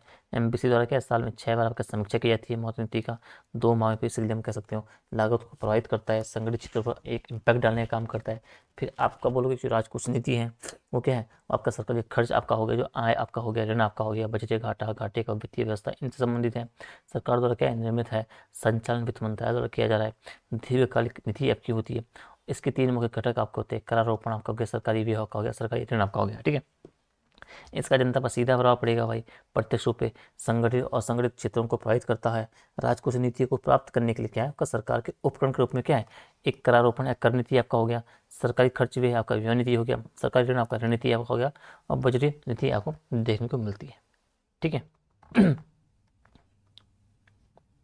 तो जो बजटीय नीति बेसिकली फिर आपको क्या है यहाँ पे बजट आपको देखने को मिलेगा कि बजट क्या है कि बजट बात बोलो, एक बजट वो आपका माध्यम है जो संसाधनों की क्या है अनुपलब्धता का अनुमान करेगा और पूर्व निश्चित आपकी प्राथमिकताएं बेसिकली उनके आधार पर किसी संगठन के विभिन्न आपकी जो प्रक्रियाएं होंगे उनमें आवंटित करने की आपकी प्रक्रिया है। और संविधान में बजट शब्द का प्रयोग नहीं है। आपका जो वार्षिक वित्तीय विवरण की बात की गई आर्टिकल 112 में, इतना को ध्यान रखना है। बजट शब्द आपका जो फ्रांसीसी शब्द आपका बुझ है उसका है, जिससे आपका एक अर्थ होता है चमड़े का थैला। ठीक है, भारत में बजट का प्रणेता आपका जो है विल्सन के टाइम पे आप देखो, जॉन विल्सन 1860 में क्या है, जॉन विल्सन जो कैनिंग के समय आपको प्रस्तुत किया गया था स्वतंत्र भारत का जो आपका जो सार्वभौम शेट्टी जी के द्वारा, फिर गणतंत्र भारत का, फिर सर्वाधिक बार बजट, इन सब जो बेसिक चीज़ें आपको जानते रहना। और जब बजट की बात करते हो तो उसमें आपके तीन प्रकार के आंकड़े प्रस्तुत होते हैं। एक होता है अनुमानित आंकड़ा, एक होता है संशोधित आंकड़ा, एक होता है वास्तविक आंकड़ा। ठीक है, तो इन बातों को थोड़ा सा आपको ध्यान रखना है। देखिए बजट में आपके जो परिवर्तन हुए थे 17-18 में, उनको ध्यान होगी आपकी भाई। जो बजट क्या है 1 फरवरी को प्रस्तुत किया जाने लगा 17-18 से। पहले क्या होता था, अंतिम दिन जो फरवरी था उसमें आपका पेश होता था। रेलवे बजट को केंद्रीय बजट में मिलाया गया। पहले रेलवे बजट को अलग से पेश किया जाता था। योजनागत और आपका जो गैर योजनागत आपका है उसके एक वर्गीकरण को भी आपका समाप्त किया गया 2017-18 के बजट में। इसको थोड़ा सा आपको जानते रहना है। ठीक है, फिर बजट निर्माण की प्रक्रिया वगैरह आपको देखनी पड़ती है इस मीन्स के सिलेबस के अकॉर्डिंग। ठीक है, किस तरह से बनता है, किस तरह से आपका पारित होता है, वो सब उसमें आपकी जो दो मुख्य आपकी जो आर्थिक नीतियाँ होती हैं, मौद्रिक नीति, राजकोष नीति। तो राजकोष नीति के जो प्रमुख उपकरण आपका हो गया, करारोपण आपका हो गया, सरकारी भी आपका हो गया, कर नीति आपकी, व्यय नीति आपका, ऋण नीति, बजट नीति, इन सबको थोड़ा सा आपको पढ़ना पड़ता है। ठीक है,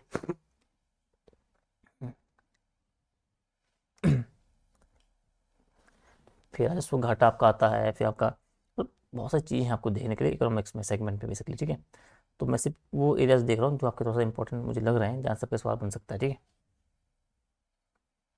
राजकोषीय घाटा काफ़ी समझ भाई कि राजकोषीय घाटा आप थोड़ा देख रहा हूँ कि भाई राजकोषीय घाटा आपका महत्वपूर्ण क्या है, आपका फिजिकल आपका पैरामीटर माना जाता है। और उसके आधार पर क्या आपका जो राजकोषीय आपके स्वास्थ्य बेसिकली है, आपका जो फिजिकल हेल्थ है देश की, उसका पता है लगाया जा सकता है। ठीक है, तो राजकोषीय घाटा मतलब ये समझो कि सरकार का कुल खर्च हो रहा है और जो उससे माइनस करोगे आप गैर ऋण प्राप्त से आपका प्राप्त हो जाएगा। और राजकोषीय घाटा आप ये भी समझ सकते हो कि जो कुल खर्च माइनस कुल प्राप्ति आपका है उधारी को छोड़ के। तो बोलोगे कि सरकार का जो कुल खर्च है, जब सरकार क्या करती है कुल प्राप्ति से अधिक सरकार हो जाता है, यानी सरकार को अगर 100 रुपये का प्राप्ति हो रही है और सरकार ने 105 रुपये खर्च कर लिया, तो 5 रुपये का जो अतिरिक्त खर्च बेसिकली वही आपका राजकोषीय घाटा आपका हो जाएगा। ठीक है, तो बोलोगे कि जो अतिरिक्त खर्च है और उसे पूरा करने के लिए क्या है सरकार क्या करती है बाजार से उधार लेती है, और इसी बाजार उधारी को आपका राजकोषीय घाटा कहते हैं। ठीक है, अब 100 रुपये की प्राप्ति हुई है, सरकार ने खर्च किया 105 रुपये, तो 5 रुपये की पूर्ति करने के लिए क्या करेगा सरकार आपके उधार लेती है बाजार से बेसिकली। तो ये उधारी आपकी क्या है, ये आपके राजकोषीय घाटा है 5 रुपये की। समझ गए, इतना आपको समझते रहना है। ठीक है, अब राजकोषीय घाटा के एक होता है सकारात्मक पक्ष, एक होता है नकारात्मक पक्ष। इनको थोड़ा सा इसी से छोड़ तो रहने दो।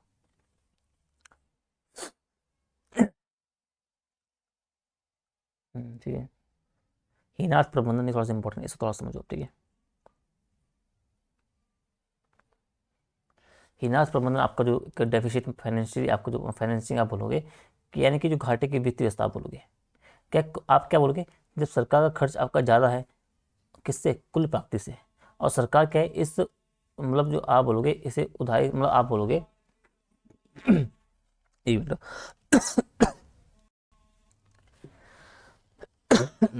खराश बहुत ज़्यादा हो रही है, बहुत दिक्कत हो रही है, जलन टाइप की हो रही है गले में। ठीक है, तो मैं कह रहा हूँ कि हीनार्थ प्रबंधन आप क्या बोलोगे कि भाई सरकार की प्राप्ति आप मानो कि आपने सरकार की प्राप्ति आपकी 100 रुपये हो गई, खर्च सरकार का हो गया 110 रुपये 105 रुपये।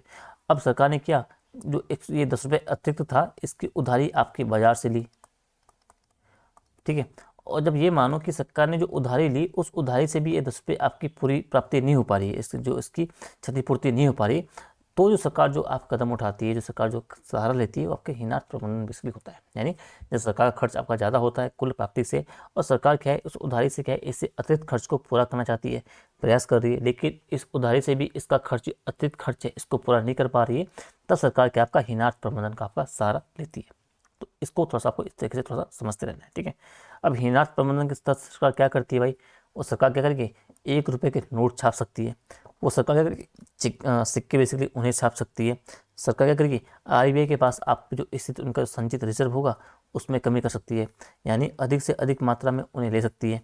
आप बोलोगे आरबीआई से उधार ले सकती है, यानी कि नए नोट छापकर। आप बोलोगे कि अन्य स्रोतों से भी राज्य सरकार की सरकार जो बेसिकली उधार ले सकती है। आप बोलोगे जो गवर्नमेंट सिक्योरिटी आपका जो होती है जीसैक आपका होता है, हम इसे जीसैक बोलते हैं, उनके माध्यम आदि से। तो ये आपका हिनार्थ प्रबंधन में आपके इन सब पहलुओं को थोड़ा सा को देखते हुए रहना है, ठीक है।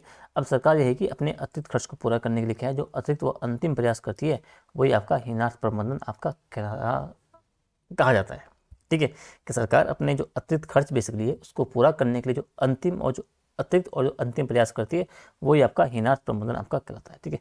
इसका उद्देश्य क्या है भाई, कि सरकार क्या है हिनार्थ जो बेसिकली प्रबंधन है उसके कुछ कारणों से करती है। आपकी जो अवस्थिति है बेसिकली उसके समय क्या है, अगर आपको मांग सृजन करना है, अगर आप अपनी ब्याज का है और भुगतान वगैरह करना है, अगर अपने गरीबी उन्मूलन कार्यक्रम में जो खर्च की व्यवस्था है उसके लिए सरकार के उपक्रम की सुम है, पूंजी का अभाव है, तो उस पूंजी के अभाव को आप कम करने के लिए, उसको उपलब्ध करवाने के लिए आप कर सकता है, ठीक है। तो इसके थोड़ा सा आपको देखते हुए रहना है, ठीक है। बाकी इसमें कुछ अब क्या देखना है, इसका नकारात्मक पक्ष आप देखोगे थोड़ा सा आप समझ जाए, जैसे कि इसको अगर आप करते हो तो इसका आपका मुद्रास्फीति को बढ़ाता है, आपका बचत और निवेश में नकारात्मक प्रभाव डालता है, आपके वस्तु के उत्पादन लागत में वृद्धि करता है, अंतर्राष्ट्रीय बाजार में आपके भारत की नियमित वस्तुएं होती है और प्रतिस्पर्धी नहीं रहेंगी, आपकी महंगी हो जाएगी, महंगी होगी तो निर्यात कम होगा, निर्यात कम होगा तो भुगतान संतुलन आपका प्रतिकूल आपका हो जाएगा, ठीक है। तो इस तरीके से थोड़ा सा आपको इसको समझते हुए रहना है, ठीक है। तो हिनार्थ प्रबंधन अपन देख लिया। अगर आप क्या देख सकते हो भाई, अगर आप देखोगे राजकोषीय समीकरण से रहने दो, इस कानून को आप देख लो बस, FRBM एक्ट 2003 का आपके सिलेबस में इंडिकेट दिया है साफ शब्दों में, तो इसको थोड़ा सा आपको देखना है, ठीक है। तो जो आपका राजकोषीय उत्तरदायित्व तो आपका जो बजट प्रबंधन कानून है, जो आपका physical responsibility management act FRBM act 2003 का है, इसको आपको समझना है भाई। तो FRBM एक्ट की जब बात आती है तो आप बोलोगे जो आपका राजकोषीय समीकरण यानी कि जो आपका फिजिकल कंसोलिडेशन है उसको प्राप्त करने का एक उपाय है बेसिकली, ठीक है। इसके अंतर्गत हुआ क्या, सरकार क्या करेगा, सरकार अपने मतलब हर वर्ष अपने जो महत्वपूर्ण घाटा उसका होगा और जो GDP ऋण होगा एक निश्चित लक्ष्य लेकर क्या करता है उसे कम करना चाहती है और कम करने का प्रयास बेसिकली करती है। यानी सरकार क्या करती है, हर वर्ष एक लक्ष्य निर्धारित करती है, किसका, आपका जो घाटा आपका हो गया और जो आपका GDP ऋण है, तो उसे उस लक्ष्य से कम करने के संबंध में सरकार जो है बेसिकली काम करती है, ठीक है। अब FRBM कानून बेसिकली है उसके क्या है, आप ये समझो सरकार द्वारा उठाया गया वो अनुशासित कदम है। कौन, FRBM कानून, जो एक अनुशासित पक्ष का आपका निर्माण करता है और जिसके द्वारा आप बोलोगे सरकार अपने राजकोषीय स्वास्थ्य को ठीक करने के लिए क्या है, राजकोषीय समीकरण को प्राप्त करने के लिए आपका जो एक हो गया महत्वपूर्ण घाटे आपके हो गए, राजकोषीय घाटा आपका हो गया, राजस्व घाटा आपका हो गया, प्रभावी राजस्व घाटा आपका हो गया, इनके साथ साथ आपको जो ऋण GDP अनुपात बेसिकली है उसको एक निश्चित प्रतिशत में क्या है हर वर्ष कम करके बेसिकली उसको न्यूनतम स्तर पर पहुंचाने का जो प्रयास करती है, उसमें आप वही बोलोगे FRBM कानून में, ठीक है। अब आप बोलोगे कि FRBM जो बेसिकली है उसमें प्राथमिक घाटे को शामिल नहीं किया जाता है, इस बात को थोड़ा सा ध्यान रखना है।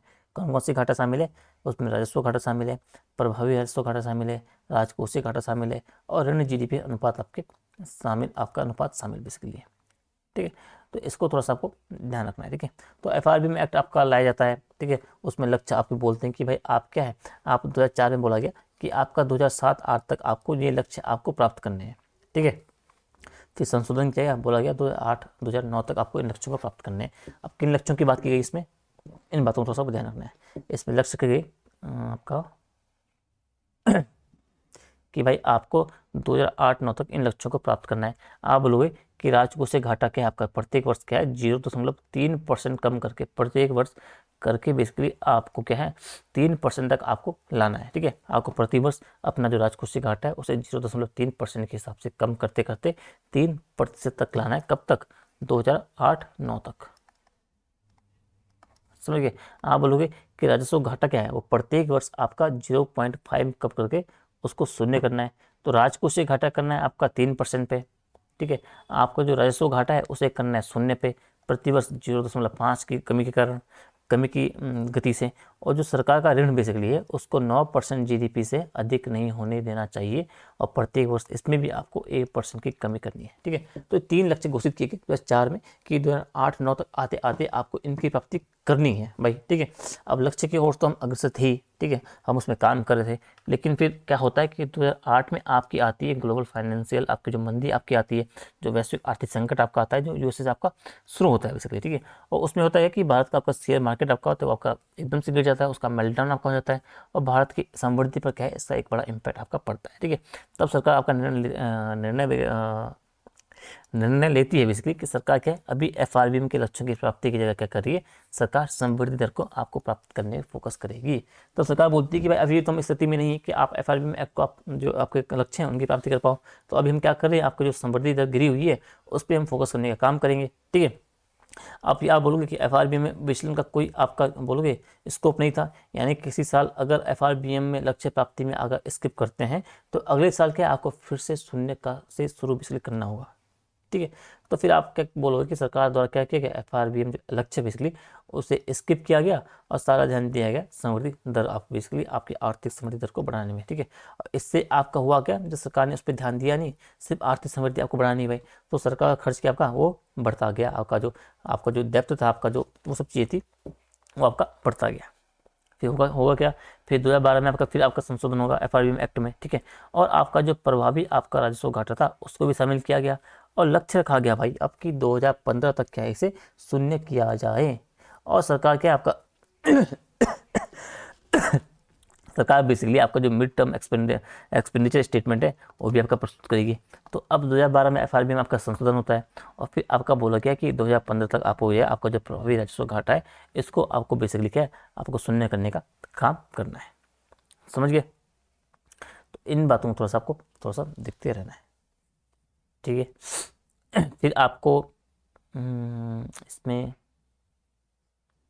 चलो कोई नहीं, इतना सब वो आप समझोगे, वैसे तो बहुत लंबी प्रोसेस है, बट एफआरबीएम एक्ट को थोड़ा सा इतना आप समझना क्या है कि एफआरबीएम एक्ट लाया कब किया, और उसमें जो प्रमुख आपके लक्ष्य होते हैं वो कौन कौन से हैं, इसको आपको थोड़ा सा ध्यान रखना है। ठीक है, ये लक्ष्य इनकी बात करनी बस, उतना आपको लंबी हिस्ट्री उसमें नहीं जानी है, इतना आप समझो बस।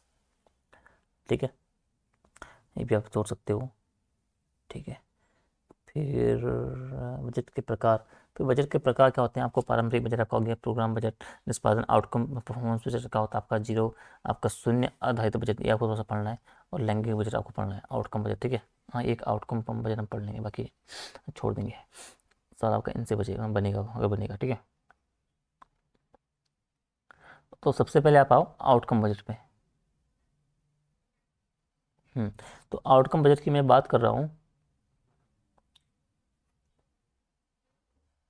तो इसे आप ऐसे समझो कि आउटकम मतलब जहाँ धन का आवंटन करने से पहले क्या है कि सरकार क्या आपका लक्ष्य की समीक्षा पहले से कर ले, यानी मतलब सरकार क्या करती है कि धन का आवंटन करने से पहले क्या करती है, सरकार जो लक्ष्य बेसिकली है उसकी समीक्षा पहले से कर ले। यहाँ क्या है, यहाँ हर विभाग को क्या अपना अपना बजट बेसिकली जो है, अपना अपना परफॉर्मेंस जो है वो रिपोर्ट बनाने को कहा जाता है। ठीक है, सरकार बोलती है हर विभाग को कि अपना अपना बजट बनाओ, अपना अपना तुम परफॉर्मेंस बनाओ। ठीक है, और अपनी परफॉर्मेंस और मांग जो है वो सरकार के सामने आप रखो। ठीक है, फिर आपका हर विभाग क्या करता है, अपने बजट तैयार करता है, अपना परफॉर्मेंस रिपोर्ट बनाता है, और फिर उसको क्या है अपनी परफॉर्मेंस और जो मांग बेसिकली उनकी है वो सरकार के सामने रखता है, और सरकार क्या करती है उनके द्वारा फिर डिमांड की गई जो उनकी है डिमांड बेसिकली उनकी समीक्षा की जाती है। ठीक है, अब यहाँ बजट जो है प्रस्तुत होने से पहले ही क्या आपका समीक्षा कर दी जाती है लक्ष्यों की कि अंतिम रूप से क्या परिणाम होगा। ठीक है, तो इसको तो आप देखो तो आजकल सरकार जो है इनके द्वारा बजट का आपका यही प्रारूप आपका अपनाया जा रहा है। तो आउटकम बजट में आपको इतना ध्यान रखना है कि जहाँ धन का आवंटन बेसिकली क्या है वो उसे करने से पहले सरकार क्या है लक्ष्य की समीक्षा कर ले, वही आपका क्या आउटकम बजट आपका हो जाएगा। शून्य आधारित बजट क्या है इसको पढ़ना है आपको। इसमें क्या ध्यान रखना है कि भाई प्रत्येक मद पर आपका अलग अलग विश्लेषण की बात कर रहा है।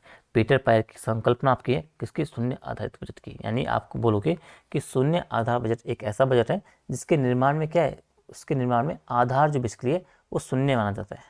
तो बेस आप माना गया शून्य को, अर्थात जब इस बजट का निर्माण होता है तो प्रत्येक बोलोगे आप प्रत्येक जो वर्ष है उसको जो है नए वर्ष के रूप में आपका माना जाता है, और गत वर्ष की जानकारियों को आपका छोड़ दिया जाता है, अर्थात गत वर्ष की जानकारियाँ जो है उसको आधार नहीं माना जाता है शून्य आधारित बजट में। ठीक है, और ज़्यादा प्रभावी आप बोलोगे तो इसमें आपका ज़्यादा प्रभावी ज़्यादा लक्षण में कि आपका होता है, लेकिन समस्या ये काफ़ी क्या है कि खर्चीली है और ज़्यादा इसमें समय आपका लगता है। ठीक है, लैंगिक बजट की आप बात करो तो ये ऑस्ट्रेलिया से की शुरुआत होती है, भारत में आपका 2005 में आपका लागू हुआ है, अपनाया गया बेसिकली। ठीक है, यह बजट क्या आपका अलग से पेश नहीं किया जाता है, बल्कि क्योंकि आप ये बोलोगे ये उत्तरदायित्व है ना कि आपकी एक जवाबदेहिता है। ठीक है, बल्कि यहाँ बजट के साथ क्या एक डॉक्यूमेंट आप बोलोगे, एक डॉक्यूमेंट हम बोलेंगे स्टेटमेंट 20 बेसिकली वो पेश किया जाता है इसके तहत। इसके साथ, ठीक है। अब इसकी स्टेटमेंट 20 आप पढ़ोगे तो इसमें आपके दो पार्ट होते हैं, एक आपका होता है पार्ट ए, एक आपका होता है पार्ट बी, ठीक है। तो आप बोलोगे कि भाई एक जेंडर न्यूट्रल, जेंडर आपका न्यूट्रल बजट है बेसिकली, ठीक है। व्यवहार में आप क्या बोलोगे कि व्यवहार में जो लैंगिक बजट बेसिकली वो महिलाओं और पुरुषों पर जो खर्च हो रहा है, जो आपका राजस्व निर्णय आपका लिया जा रहा है और विभिन्न प्रभाव बेसिकली उन पर पड़ेंगे, उनको प्रकट करने के बारे में है। और जो उनके जीवन स्तर हो गया, आर्थिक और जो सामाजिक परिस्थितियाँ होंगी, उनके आधार पर आपके भिन्न होते हैं, ठीक है। अब भारत में महिलाओं की स्थिति आपकी पुरुषों की तुलना में निम्न है, तो इस वजह से आप देखते हो इस बजट में क्या अधिक प्रावधान जो है महिलाओं हेतु किए जाते हैं, ठीक है। और महिलाओं को क्या है सोशल ऑफ जो बेसिकली रोल है, सोशल ऑफ जो रोल रिटर्न बेसिकली वो अधिक है पुरुषों के मुकाबले, ठीक है। तो इसलिए आपका थोड़ा सा इंपॉर्टेंट आपका हो जाता है, ठीक है। तो जो आपका स्टेटमेंट 20 की बात करता है, इसमें आपके दो पार्ट आपके हैं भाई, एक आपका पार्ट 1, एक आपका पार्ट बी।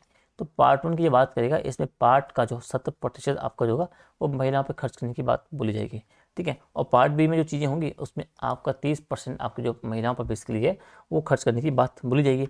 और आप बोलोगे 4 से 5% सालाना जो आपका सामान मतलब आप कहोगे सालाना जो सरकार खर्च करती है बेसिकली आपने जेंडर बजट में, तो टोटल खर्च का आपका लगभग 4 से 5% मानो, तो टोटल आपका जो खर्च जेंडर बजट में आपका होता है।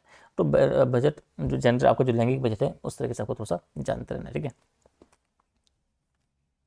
अब ये आप बोलोगे कि भारत में महिला सशक्तिकरण के लिए आपको जो जेंडर बजटिंग है अनिवार्य है, और भारतीय प्रसंग में है जेंडर बजटिंग की क्या आवश्यकता और क्या स्थिति है, इसको आपको थोड़ा सा जानते रहना है, ठीक है। आगे हम देखते हैं क्या इंपॉर्टेंट आपकी चीज़ें हैं इसमें। योजनागत और गैर योजनागत खर्च, ठीक है। ये हम इकोनॉमिक्स के जब उत्तराखंड में पढ़ रहे थे उसमें उत्तराखंड के इकोनॉमिक संदर्भ में थोड़ा आपको समझाया था शायद, ठीक है। और इसमें आपको क्या थोड़ा सा देखोगे आप, वित्त आयोग फिजिकल ट्रैक आप छोड़ सकते हो, ठीक है।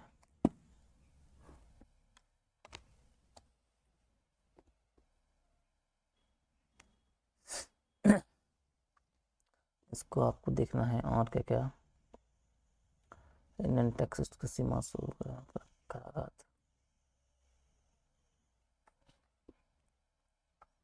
सेवा कर, वैट आप खो गया।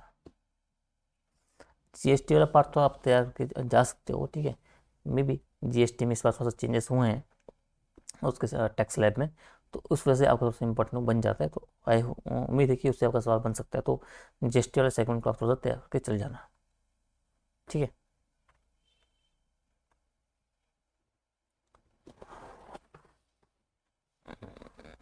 और कौन से टॉपिक आपके हो सकते हैं इसमें, मैं टॉपिक ढूंढ के आपको देता हूँ, ठीक है, ठीक है। तो इसमें आपको देखना है जनसांख्यिकी लाभांश, ठीक है। ये थोड़ा सा इंपॉर्टेंट आपका हो सकता है, ठीक है। इसमें क्या है जो आपका डेमोग्राफिक डिविडेंड है बेसिकली इसको समझना है कि भाई आप जनसांख्यिकी लाभांश आप क्या समझते हो। तो आप बोलोगे कि जनसांख्यिकी लाभांश तब होता है जब किसी देश की कुल जनसंख्या है उसमें जो आपके कामकाजी लोग हैं 15 से 59 साल के जो हैं भारत के हिसाब से, भारत के संदर्भ में 15 से 59 साल, और जो आईएलओ के अनुसार जो आपका है 15 से 64 साल के जो आपके लोग हैं उनका अनुपात क्या होता है गैर कामकाजी जो आपके आयु वर्ग की तुलना में अधिक होता है, तब आप बोलते हो कि उस देश की स्थिति क्या है जनसंख्या के लाभांश से वो गुजर रही है, ठीक है। यानी किसी देश में आप बोलोगे जनसंख्या के वितरण से बेसिकली देश को कुछ लाभ आपको जो प्राप्त हो रहा है और लाभ का हिस्सा प्राप्त हो रहा है, तो उसे हम बोलेंगे जनसंख्या लाभांश हम बेसिकली कहते हैं, ठीक है। अब भारत के संदर्भ में आप बात करते हो तो लगभग क्या है 54 से 55% जनसंख्या आपकी क्या है वो लगभग आपकी 25 वर्ष प्लस आयु की जनसंख्या बनी है। लगभग 65% जनसंख्या आपकी क्या है 35% प्लस आयु की है, समझो। तो इस तरीके से क्या आप देखोगे तो भारत के जनसंख्या के लाभांश की दृष्टि से आपका एक महत्वपूर्ण स्थिति एक अच्छे उसमें आपको देखने को मिलता है इस स्तर पर भारत के संदर्भ में, ठीक है। और आप बोलोगे कि 2011 की जनगणना के अनुसार जो आपकी वर्ल्ड वर्किंग पॉपुलेशन है भारत की बेसिकली आपका क्या है लगभग 761 मिलियन है, और 2025 में बढ़ करके आपका 869 जो आपका मिलियन है बेसिकली आपकी हो जाएगी, ठीक है। पूरे विश्व में आप देखोगे तो वर्किंग पॉपुलेशन का आपको जो 56 बिलियन की कमी आपकी देखोगे, और भारत में आप बोलोगे तो 47 मिलियन वर्किंग पीपल सब प्लस में। ये बोल रहा है कि 2020 तक जो संभावना रखी गई थी कि जो आपका पूरे विश्व में आपका जो वर्किंग पॉपुलेशन है उसमें क्या है आपका 56 मिलियन की कमी आएगी, लेकिन भारत के संदर्भ में क्या आप 47 मिलियन जो आपकी वर्किंग पॉपुलेशन है उसका सरप्लस में चल रहा है। तो ये भारत के लिए काफ़ी अच्छी एक स्थिति है, अच्छा एक मौका है अपने को विकास के रास्ते पे लाने का, खुद को अपने प्रूफ करने का बेसिकली हम कह सकते हैं, ठीक है। अब बोल रहे हैं कि किसी भी देश की उत्पादकता या दर बेसिकली है समृद्धि दर बढ़ाने के लिए आपके प्रमुख कुछ कारक होते हैं, उसमें एक जनसंख्या लाभांश महत्वपूर्ण भूमिका आपका निभाता है। ठीक है, तो ये भी बोलता है कि जीडीपी ग्रोथ रेट क्या है, तकनीकी दक्षता की बात करता है, कौशल विकास श्रमिकों का बात करता है, देश आयातक है निर्यातक, इन सब की भी चीज़ें भी उस पर निर्भर करती है। तो जब जनसंख्या लाभांश की बात कर रहा है तो इसकी हमें थोड़ा सा देखते रहना है। ठीक है, अब बेरोजगारी हम देख ही चुके हैं। ठीक है, अभी हम 1वीं क्लास में बेरोजगारी को थोड़ा देखा था हमने, हाँ सुबह वाली क्लास को देखा था, नहीं शाम को हम देखने वाले हैं। वैसे हम बेरोजगारी तो हम पहले ही पढ़ चुके हैं उत्तराखंड संदर्भ में। ठीक है, जब उत्तराखंड पेपर 2 हम पढ़ रहे थे पीछे, तो वहाँ पे मैंने आपका रोजगार बेरोजगारी वाला जो टॉपिक है थोड़ा सा हमने डिस्कस बेसिकली किया था। ठीक है, तो इसे आप छोड़ सकते हो बेरोजगारी पे, आप इम्पोर्टेंट। इसके अलावा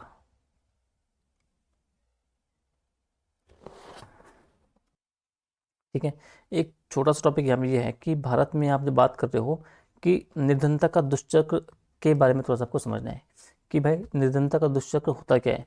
क्या आप बोलोगे कि कोई व्यक्ति है वो गरीबी की स्थिति में है और स्थिति में रहने के कारण क्या है वो उस स्थिति से बाहर नहीं आ पाता है, यही आपका निर्धनता का दुष्चक्र है। ठीक है, आप बोलोगे कि एक व्यक्ति गरीब है क्योंकि वो बेरोजगार है, एक व्यक्ति बेरोजगार है इसलिए वो गरीब है। नहीं समझे, एक व्यक्ति गरीब है, क्यों गरीब है, क्योंकि वो बेरोजगार है भाई। अब एक व्यक्ति बेरोजगार है इसलिए वो गरीब है। ठीक है, तो इस लाइन को आपको समझना है। ठीक है, तो गरीब वाला टॉपिक ये भी आप छोड़ ही दो, क्योंकि अपने गरीब आपको पता ही है उत्तराखंड संदर्भ में भारत के स्तर में तो आपको 3 प्रकार की गरीबी आपको देखने को मिलती है। सापेक्ष गरीबी होगी, निरपेक्ष गरीबी आपकी होगी, और आपका जो जो ये हो गया कहाँ गया, जो सापेक्ष आप जो मानवीय गरीबी हो गया। ठीक है, तो इसे आपको थोड़ा सा देखते हुए रहना भी है। एब्सोल्यूट आपकी पॉवर्टी हो गया, जो ह्यूमन पॉवर्टी आपको हो गया, एक रिलेटिव पॉवर्टी आपको हो गया, ये सब चीज़ें आपको इसके अंतर्गत। ठीक है, तो मैं चाह रहा हूँ कि कुछ ऐसे टॉपिक आपके रहें जो जिन पे आपके हाई चांसेस सवाल आने के। ठीक है, और जो यूनिक भी है, तो और क्या ऐड करोगे इसमें आप। ठीक है, आपको एक थोड़ा सा ये पढ़ के जाना है कि आपका जो लॉरेंज वक्र है और जो आपका ये ग्रीनी गुणांक वक्र है, इससे थोड़ा सा आपको पढ़ के जाना है, यहाँ से कोई सवाल बन सकते हैं। ठीक है, और आगे आप बोलोगे कि सरकार द्वारा क्या है, सरकार द्वारा निर्धनता उन्मूलन के जो आपके कार्यक्रम उठाए गए कदम बेसिकली उनकी बात करनी है आपको। आप मनरेगा की बात करोगे, आप एनएफएसए की बात करोगे, आप मातृत्व वंदना की बात करोगे, आप दीनदयाल उपाध्याय अंत्योदय योजना की बात करोगे, समन्वित बाल विकास कार्यक्रम की बात करोगे, पीएम गरीब कल्याण योजना की बात करोगे। तो ये सब क्या है, ये सब सरकार के द्वारा निर्धनता उन्मूलन कार्यक्रम में और ये उठाए गए कदम बेसिकली है। ठीक है, इसको थोड़ा सा आपको ध्यान रखना है। ठीक है, अगला ही बोल रहा है वो आईआई में गरीबी को थोड़ा सा आपको पढ़ के जाना है, इसमें आपका सवाल आ सकता है। ठीक है,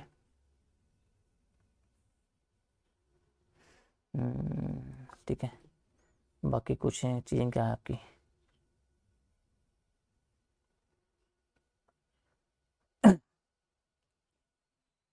ठीक है, फिर एक निवेश मॉडल वाला टॉपिक है, इसमें अलग टाइप के जो निवेश मॉडल है उनके आपको थोड़ा सा पढ़ के जाना है, उन पे आपके सवाल आ सकते हैं। ठीक है, तो दो चार यहाँ पे निवेश मॉडल है, एक आपके जैसे हेराल्ड डोमल मॉडल हो गया, इसको आपको पढ़ के जाना है, इस पे आपका सवाल बन सकता है। ठीक है, आप अगला मॉडल कौन सा बोलोगे, आप बोलोगे कि आपका जो ये महालनोबिस निवेश का मॉडल हो गया।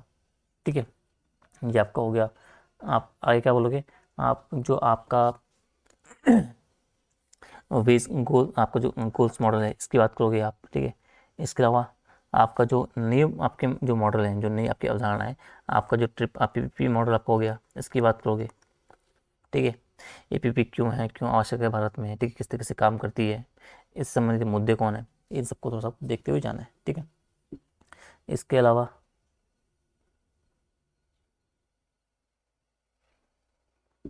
ठीक है, आगे आप आओ। आधा वो संरचना पे क्या बोलोगे आप इसमें।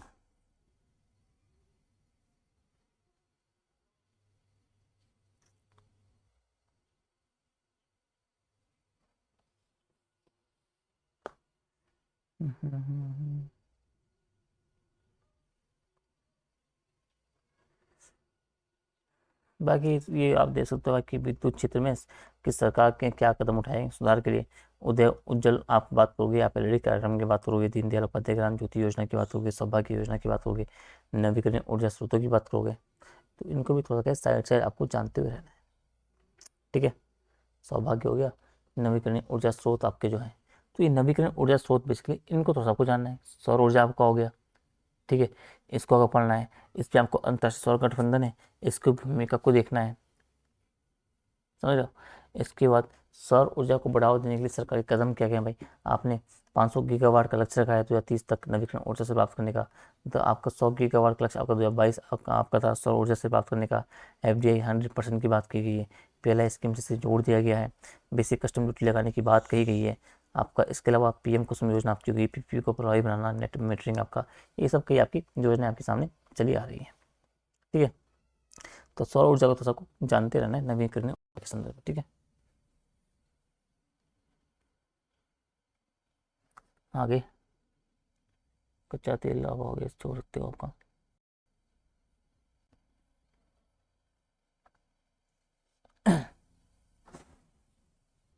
जी, जो डेडिकेटेड आपका जो रेल आपका जो फ्लाइट कॉरिडोर है आपका, इसको थोड़ा सा आप देख सकते हो। ठीक है, कि यह एक उच्च गति और उच्च क्षमता वाला एक रेलवे कॉरिडोर है अलग से। ठीक है, जो विशेष रूप से आपका माल ढुलाई से आपका संबंधित है। ठीक है, दूसरे शब्दों में आपको बोलो कि माल वस्तुओं के परिवहन के लिए आपका क्या है, रेल आपका जो डेडिकेटेड रेल फ्लाइट कॉरिडोर आपको देखने को मिल रहा है। ठीक है, इसके दो पार्ट हैं, एक आपका है कि पूर्वी समर्पित माल गलियारा आपका होगा, एक आपका होगा पश्चिमी समर्पित माल गलियारा। तो पूर्वी समर्पित आपका जो माल गलियारा है वो 1856 किलोमीटर की लंबाई है, लुधियाना से बंगाल तक आपका जाएगा, और वर्ल्ड बैंक के द्वारा इसे पोषित किया जा रहा है। ये आपका जो पश्चिमी समर्पित आपका जो गलियारा है 1504 किलोमीटर लंबा आपका है, यूपी के दादरी से लेके और मुंबई के जवाहर तक आपका जो है बाल नेहरू पोर्ट तक आपका चलेगा, और जापान इंटरनेशनल कोऑपरेशन एजेंसी के द्वारा क्या है इसलिए आपका वित्त पोषित है। तो पूर्वी में कौन सा है और जो आपका पश्चिमी में कौन सा है, इनको थोड़ा सा आपको जानते रहना। ठीक है, इसका महत्व क्या भाई, क्षमता में बढ़ोतरी होगी, भीड़ में कमी होगी, विश्व बैंक द्वारा मदद दी जा रही है, व्यापार सृजन किया जा रहा है, समय से आपकी ट्रेनें चलेंगी, इन सब बातों का आपको थोड़ा सा ध्यान रखना है इसके संबंध में। ठीक है, बस इसमें कुछ टॉपिक और बचे हैं, फिर आपका इकोनॉमिक्स वाला 7 पूरा आपका हो जाएगा। ठीक है, सारा हमारा पूछना आपने पढ़ाई है। ठीक है, इससे आपको क्या है डिस्कस करूँ।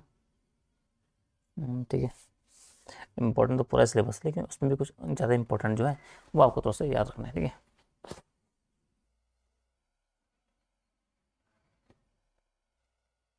ये औद्योगिक नीतियाँ बेसिकली इनको थोड़ा सा आपको जानते रहना है। जो आपकी 1948 की प्रथम औद्योगिक नीति, इनको थोड़ा सा आपको पढ़ना है, इसमें आपका सवाल बनने के चांसेस आपके रहते हैं। ठीक है, इसके अलावा उसके अलावा अलावा अलावा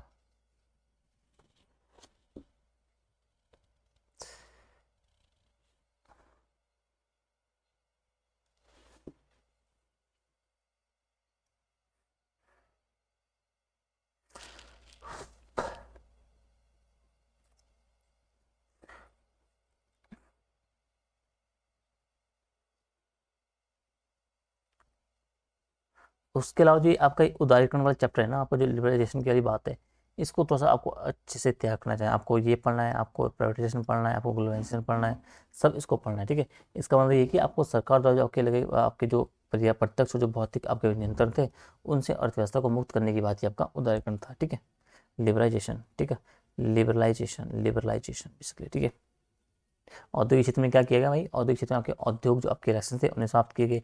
केवल 3 क्षेत्र आपके जो थे PSC के लिए आपके आरक्षित किए गए, अब सिर्फ 2 बचे हैं। बाजार को जो क्या है, बाजार को कीमत निर्धारित करने की अनुमति दी गई। मानक मांग और पूर्ति के आधार पर कुछ वस्तुएं जो क्या है आपके क्या आरक्षित थी, जिन्हें आपके आरक्षित कर लिया गया। वित्तीय क्षेत्र में क्या है, बैंक को क्या है आपको जारी करने वाले आपके करके बाजार से पूंजी जुटाने की अनुमति दी गई। निजी और विदेशी बैंकों की स्थापना आपकी हो गई। FII के प्रवेश में अनुमति मिल गई। कर सुधार में आयकर और जो आपका कॉर्पोरेट टैक्स है उसको कम किया गया। कर अनुपालन की प्रक्रिया को सरलीकरण किया गया। तो इन्हें आपको थोड़ा सा जानते हुए रहना है। ठीक है, निजीकरण की हम बात करते हैं, वो उदारीकरण की बात है, आपको क्या करना है, अपनी अर्थव्यवस्था को उदार बनाना है। ठीक है, निजीकरण की बात की भाई कि आपको क्या है, आपको क्या है निजी क्षेत्र को अधिक से अधिक आपको उद्योग स्थापित करने की अनुमति देना है, जो पहले क्या है सार्वजनिक क्षेत्र के लिए आपके आरक्षित थे। सार्वजनिक क्षेत्र का आपको संकुचन, इससे वो आपको देखते हैं विनिवेश की बात कर रहा है, सामाजिक उपक्रमों के शेयरों की बिक्री की बात कर रहा है, और निजी क्षेत्र की भागीदारी की बात कर रहा है। तो इन तीनों के आपको जो करण बेसिकली है, आपका जो प्राइवेटाइजेशन, आपका लिबरलाइजेशन आपका हो गया, इन सबको थोड़ा सा आपको देखते रहना है। ठीक है।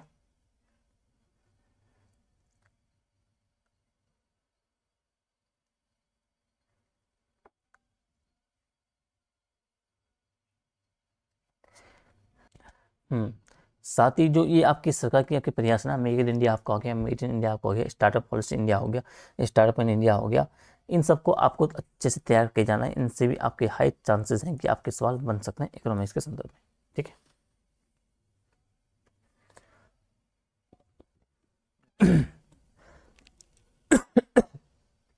इसके अलावा जो आपका फेरा और फेमा है, दोनों को आपको पढ़ के जाना है। इनमें अंतर क्या है बेसिकली, इनको भी आपको देखने जाना है। ठीक है।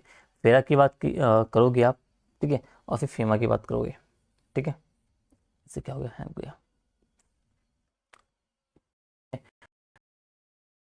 डर आपका, इससे ठीक है। इसका जो कबल आप, इस पेन को हैंग हो जाता है बहुत।